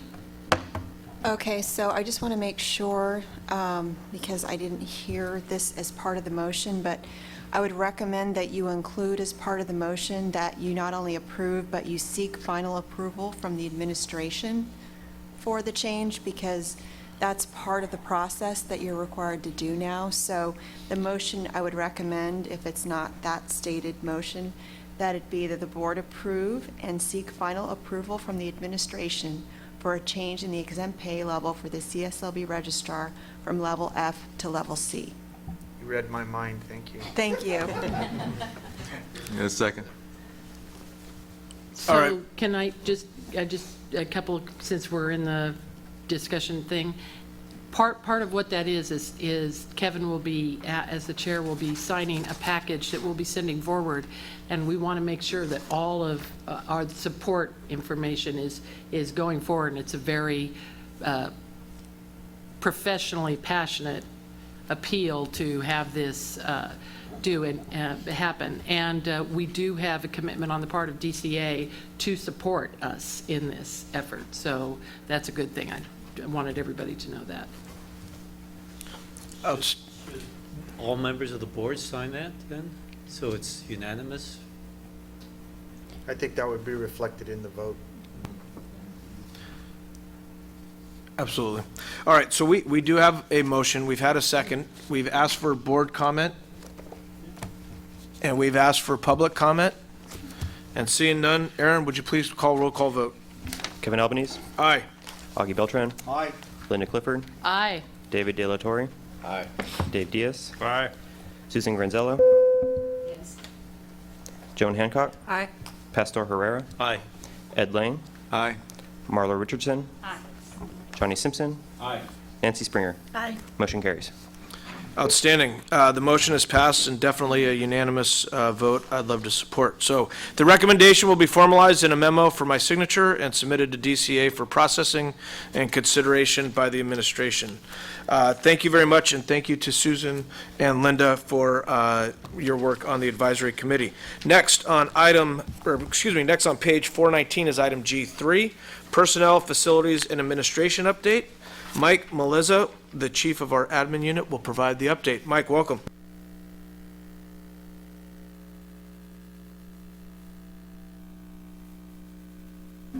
.420 of your board packet, and we'll begin with the personnel update. We'll start with recruitment. So during the fourth quarter of this fiscal year, CSLB personnel staff completed 30 recruitment transactions, which included the addition of 8 new employees that we recruited from other state agencies, 6 employees that are new to state service, and within CSLB, 10 employees were promoted and 6 transferred to different units. We'll next go on to the vacancies. As you can see on page 421, you'll see a snapshot of the fourth quarter vacancies in fiscal year 2016-17. Those are higher than the same in the previous fiscal year. That was very problematic for us. So because of this, CSLB management met with DCA's Office of Human Resources, Nicole's group, to identify ways to minimize delays in the recruitment process. So effective September 1st this year, new procedures were put in place to reduce candidate eligibility issues. These steps and diligent efforts of our personnel staff and the hard work of our hiring managers and supervisors have significantly improved recruitment. So I'm happy to announce that as of this week, earlier this week, we're at the lowest vacancy level since 2013, and probably more than that, with 33 vacant positions, and we anticipate that even dropping more. So, as far as our upward mobility efforts, in June 2017, the Personnel Unit hosted another session of their career consulting class. The course covered how to apply for jobs on the new CalHR website, complete an application package, prepare for interviews, as well as how to maximize our employees' potential in state service. This career consulting class was offered to all CSLB employees located at our Sacramento headquarters building and for all of our Northern California field offices. Additional sessions are going to be scheduled later this year for the staff in our Southern California field offices. Moving on to employment examinations. The Enforcement Representative 1 was administered June 3rd in Southern California and on June 10th in Sacramento. The next Enforcement Representative 1 exam has a tentative exam date for January 2018, and Enforcement 2 has a tentative exam date for October. In addition, the next Enforcement Supervisor 1 and 2 exam dates is scheduled for November. DCA and CalHR offers several other examinations throughout the year, and that's shown on the table on page 422. Moving on to page 423, we'll talk about our facilities, procurement, and fleet activity updates. We're still working on the Sacramento headquarters lease negotiations. DGS is helping out with that. They're soliciting competitive bids for modifications that's included in our lease renewal. The proposed upgrades, modifications include a new security kiosk in the front of the lobby of headquarters, a new card reader system, replacement of all current projectors, a new media room, secured cage in the warehouse, modular furniture, and of course, new paint and carpet. Overdue. So the project completion date for that is still December 2018. A list of contracts and procurements are listed on page 424. Most notably, a request for proposal was conducted for a 3-year contract for our statewide arbitration services. Notice of intent to award was posted, and the vendor is AMCC, our current vendor. That was sent to the vendor on August 30th. DCA and CSLB staff is finalizing the contract now with the contract start date of December 1st, 2017, so we will have no lapse in service in that area. As far as our fleet, on page 425, the Department of General Services approved CSLB's fleet acquisition plan for this year. So we're going to have some new vehicles coming to us, replacement vehicles, that's more accurately. We anticipate those being delivered in the next few months. Okay. Finally, I wanted to commend CSLB's Business Services Unit. The Business Services Unit received commendations from the Department of Consumer Affairs for exceeding statewide goals to contract with target group businesses. Executive orders from the governor mandate that all California government entities use a specific proportion of contractors identified as small business and or owned by disabled veterans. CSLB exceeded both targets for fiscal year 2016-17 and was publicly acknowledged for DCA by its efforts. So that's great news there. I'll finish up with our strategic plan, which is on page 426. All items are on there, but most notably, to address items 6.4 and 6.5 of the strategic plan, CSLB is seeking a contract with CPS HR Consulting. They're a joint powers public agency to conduct a review of staffing, classification, and recruitment retention issues within CSLB's Enforcement Representative 1-2 and Enforcement Supervisors 1-2 classifications. CPS HR Consulting is finalizing a scope of work that meets CSLB's business requirements. Once CSLB approves that scope of work, we're going to work with DCA to finalize that contract and have that study commence. So that concludes my administrative division report. If you have any questions, I'll take them from you now. Any questions from the board? Any questions from any member of the public or comment? Thank you very much. Thank you. Moving on, item G4 on page 427 is the IT, Information Technology Update, and for that we turn to Tanya Corcoran again. Good morning, members of the board. On page 428, you'll find where the IT update begins, and I'll start with providing an update on the Department of Consumer Affairs BREEZE project and CSLB's information technology modernization efforts. As you're aware, CSLB was originally in phase 3 of the department's BREEZE project. The BREEZE project has officially ended with 18 boards utilizing the system. With the completion of the project, we're working with the department to create a business modernization project plan that will specifically address CSLB's needs for a licensing and enforcement system. The initial step is performing business analysis and documenting the as-is and to-be processes. To date, 109 business processes have been identified and are in various stages of the as-is documentation process. So there's a chart that shows that we have 45 that are fully documented, 35 are currently in progress, and 29 have yet to be started. We estimate that the remaining as-is business process documentation will be completed by September of 2018, and once we complete that, the documentation for the remaining business activities, which include the to-be processes and the business requirements, will begin. On page 429 is a listing of the 22 licensing interactive online smart forms. On July 1st, CSLB launched the new smart forms to assist contractors and home improvement salespersons in completing forms with less errors. These forms interact with the CSLB mainframe system and apply validation rules to help prevent mistakes on the forms before submitting them for processing. Since the project began in January, CSLB has received over 10,000 online smart forms. We're averaging over 1,200 submissions monthly. CSLB had a spike, though, in June, where we received over 2,100 forms. Just adding a little bit to what Laura had previously updated you on, the Workers' Compensation Easy Fill form project. On September 6th was the date when the form actually went live, where it automatically updated doing the online submission. And as of September 20th, 536 certificates have been submitted using the new process. And again, I really wanted to highlight it's been a significant reduction in processing time, and I really appreciate the work of the licensing staff and IT staff from reducing this from 6 weeks to under 1 week for processing. Next, I'm pleased to report that all the fee increases authorized by Senate Bill 1039 have been successfully implemented as of July 1st. So this includes updates to the various licensing and application forms, the board's website, and the kiosk coding. A chart on the most popular interactive voice response request is provided on page 432. The board receives nearly 37,000 calls per month. Of those, about 13,000 calls are answered by the call center staff. So a majority of those calls are through that process. They can answer their questions and receive information. Requests on contractors or want to become a contractor continues to top the list. On page 433, information on our IT security and firewall hits can be provided, and that really, CSLB IT system continues to successfully safeguard our information. The strategic plan IT objectives chart can be found on page 434.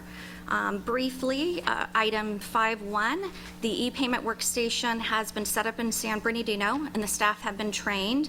There are still some issues with the building renovations, and once those are fixed, then it'll be open to the public. For item 5.2, the cell phones all have been upgraded. That's completed. And pilot tablets and mobile printing project has commenced September 5th. Those are for our enforcement program, and the results of that pilot will be documented and recommendations made if we want to carry this out through all the enforcement staff. And that'll be by January of 2018. And that concludes my update. If there are any questions? Any board member comment or question? Any public comment or question? Outstanding. Thank you very much, Tanya. On page 435 is item G5, budget update. Stacy, we got increased revenues, lower expenses. Good news. We are. So good morning. Thank you, Board Chair. So on, let's see, page 436, you'll see the budget update. The first chart basically gives you our year-end budget for last fiscal year, as well as expenditures. So as you can see, we had no really big surprises, pretty typical. We spent 94% of our budget, reverted $4 million, which is a little bit more than we typically do. So that just goes back into our fund. On the next chart is our final revenue.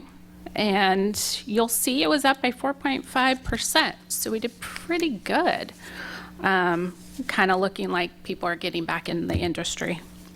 So on the next page, you'll see our preliminary budget for this fiscal year. No big surprises. It's pretty much identical to the end of the year, last fiscal year budget. The only big difference is, as Missy pointed out, we received 2 positions in enforcement for that DOSH program based on the mandated bill. If you turn the page is our fund condition. This projects out to 2019-20, and as you can see, it takes into account our fee increase that became effective in July. So pretty much it'll put us back into a healthy fund reserve of 2 months in 2019-20. On the next page is just, the first chart is just for informational purposes, just to give you guys an idea of kind of reports that we provide to the legislature on an annual basis based on bills or a BCP. Pretty much it kind of lists what the statute is that we had to provide those by. On the bottom chart is our CMEA account. So as you already know, we had to put that on hold in 2014. We're kind of slowly getting back and bringing in donations into that fund. And so I've already been talking with licensing staff and looking at if we can go ahead and bring that back on board in next fiscal year, 2018-19. And then the last 4 pages is our statistical update. As you guys know, it's just a snapshot of all our stats from last fiscal year back to 2013. Just to give a few highlights, as I think I pointed out, we had a 20% increase in original licenses issued, which looks really great, and that's probably where a lot of our revenue came from. Renewals pretty much stayed the same from prior 2 years ago, so hopefully that will do better this fiscal year. And then our HIS have been up by 67%. So with that, that concludes the budget update. If you have any questions. Linda? So is it too late to have the CMEA kick in 17-18? I believe so. Laura's staff, because it hasn't been going for 2014, there's like a committee that has to be appointed, and I don't know the whole process of that. So her staff is looking into that. Right, the statute does require a committee with representatives of kind of different associations and entities, and it hasn't met for the last few years. I think we need to reappoint the members, but we'll be working on that in the next week or so to kind of figure out what we need to do, how long it'll take, and then be happy to report back to the board on the time frame. Thank you. My other question is, not to sideswipe you, but I noticed that our program expenditures are going up 5 million and then flattening out for the next 3 fiscal year projections. Is that? That is our budgeted authority. So for this fiscal year, because it's so new into the fiscal year, we always go with what the governor gave us. So keep in mind, typically 2.54 million of that we do not expend. So if you look, I've kind of looked at the fund condition. If we go with what we typically spend, the months in reserve will go up almost to 3.5 by 2019-20. So we should almost, I think Kevin pointed out this before, we're almost going to be bringing in what we're expending. Almost should match up. There's market improvement, so yes, yay for us. Yes. Yay for CSLB, so thank you. You're welcome. Anything else? Anything else from any board member? Any public comment? The one stat I thought was, and Mike talked about it a little bit, but it's in your report on 443, 40 vacancies last year, 45 in June, and we're down to 33. So that's a great sign, and it's really important to just provide a really great place to be, a great department to be in state service, and I think that's awesome. It's going to be great for the consumer, great for industry, so thank you. All right, moving on to item G6, the registrar report. Mr. Fote, you are up. Well, thank you, Chair Albanese. I'd like to update you on a 12-month 12-month goals that Chair Albanese and I have discussed and we've implemented. And one of those goals is to look for opportunities to improve upon our consumer and business-friendly environment.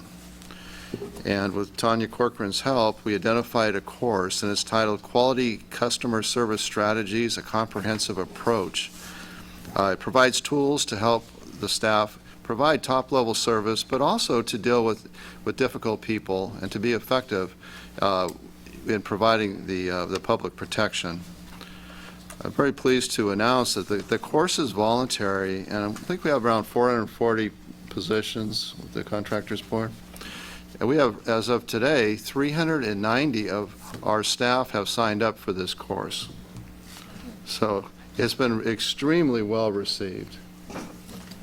And the dates are scheduled. It'll be in Sacramento on October 16th and the 23rd, in Norwalk on October the 11th.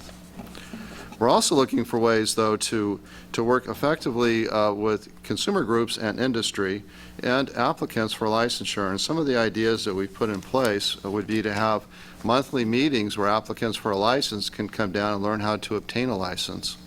We're looking at the scope and practice of the various classifications, and we've recently had meetings with the tree care industry, the Roofing Contractors Association, and members of the solar industry. In the next couple of weeks, we'll be meeting with the California landscape contractors, and we're looking for opportunities to meet with others, such as the California Building Industry Association, to look at the industry as it is today, to see if the scope of practice has changed. And working very closely with Chief Laura Zuniga and her staff, and evaluating the criteria to apply for a license.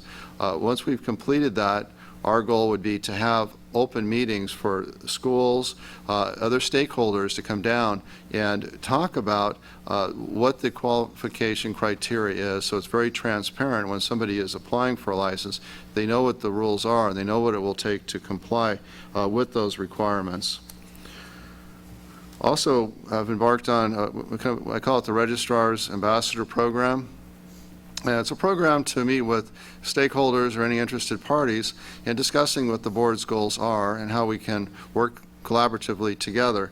And for those of you that are on the board, I'm including that information in my monthly registrar report. So you're seeing what stakeholders I'm meeting with. But just to give you an example of some of the stakeholders or partners that have been very effective, would be other states. I've been instrumental in developing a Western state meeting where we have other states that are talking about the license practice, license qualifying criteria, but also how to share information on contractors that are predatory crossing state lines. Our next meeting will be October the 12th.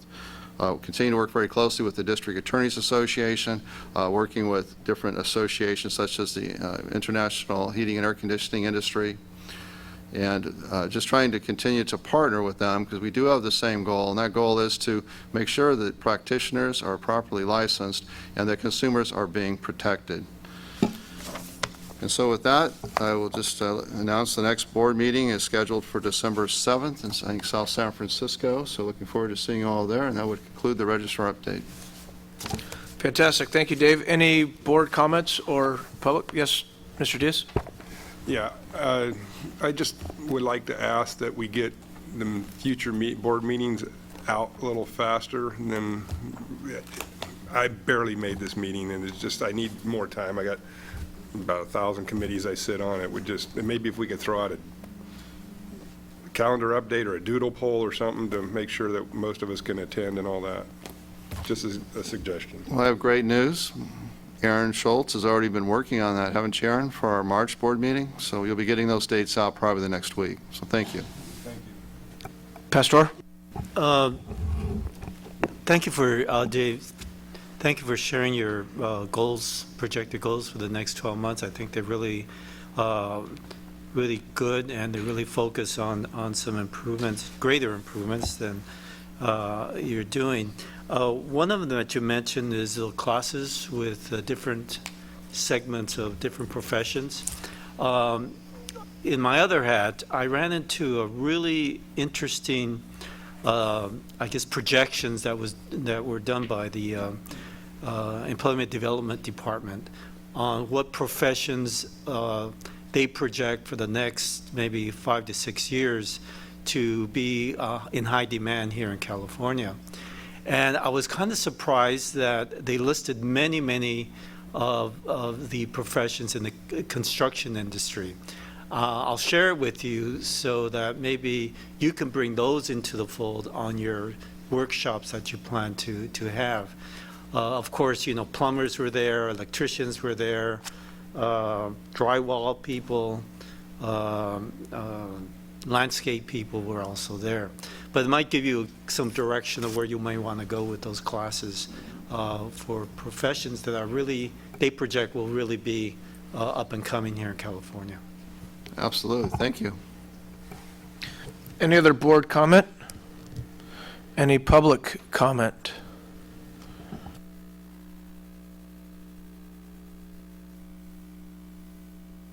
Just a question, Richard Markison. Instead of training all of your 400 staff in dealing with difficult people, couldn't you just assign one person to deal with Mr. Vermeulen? Already done. That takes a village. Any other public comment? All right. Well, that concludes our business for today. Before calling for adjournment, I would just like to thank the board and the senior staff for your support as I've transitioned into this role. I'm really excited about the year and really honored to be sitting here today, part of your team.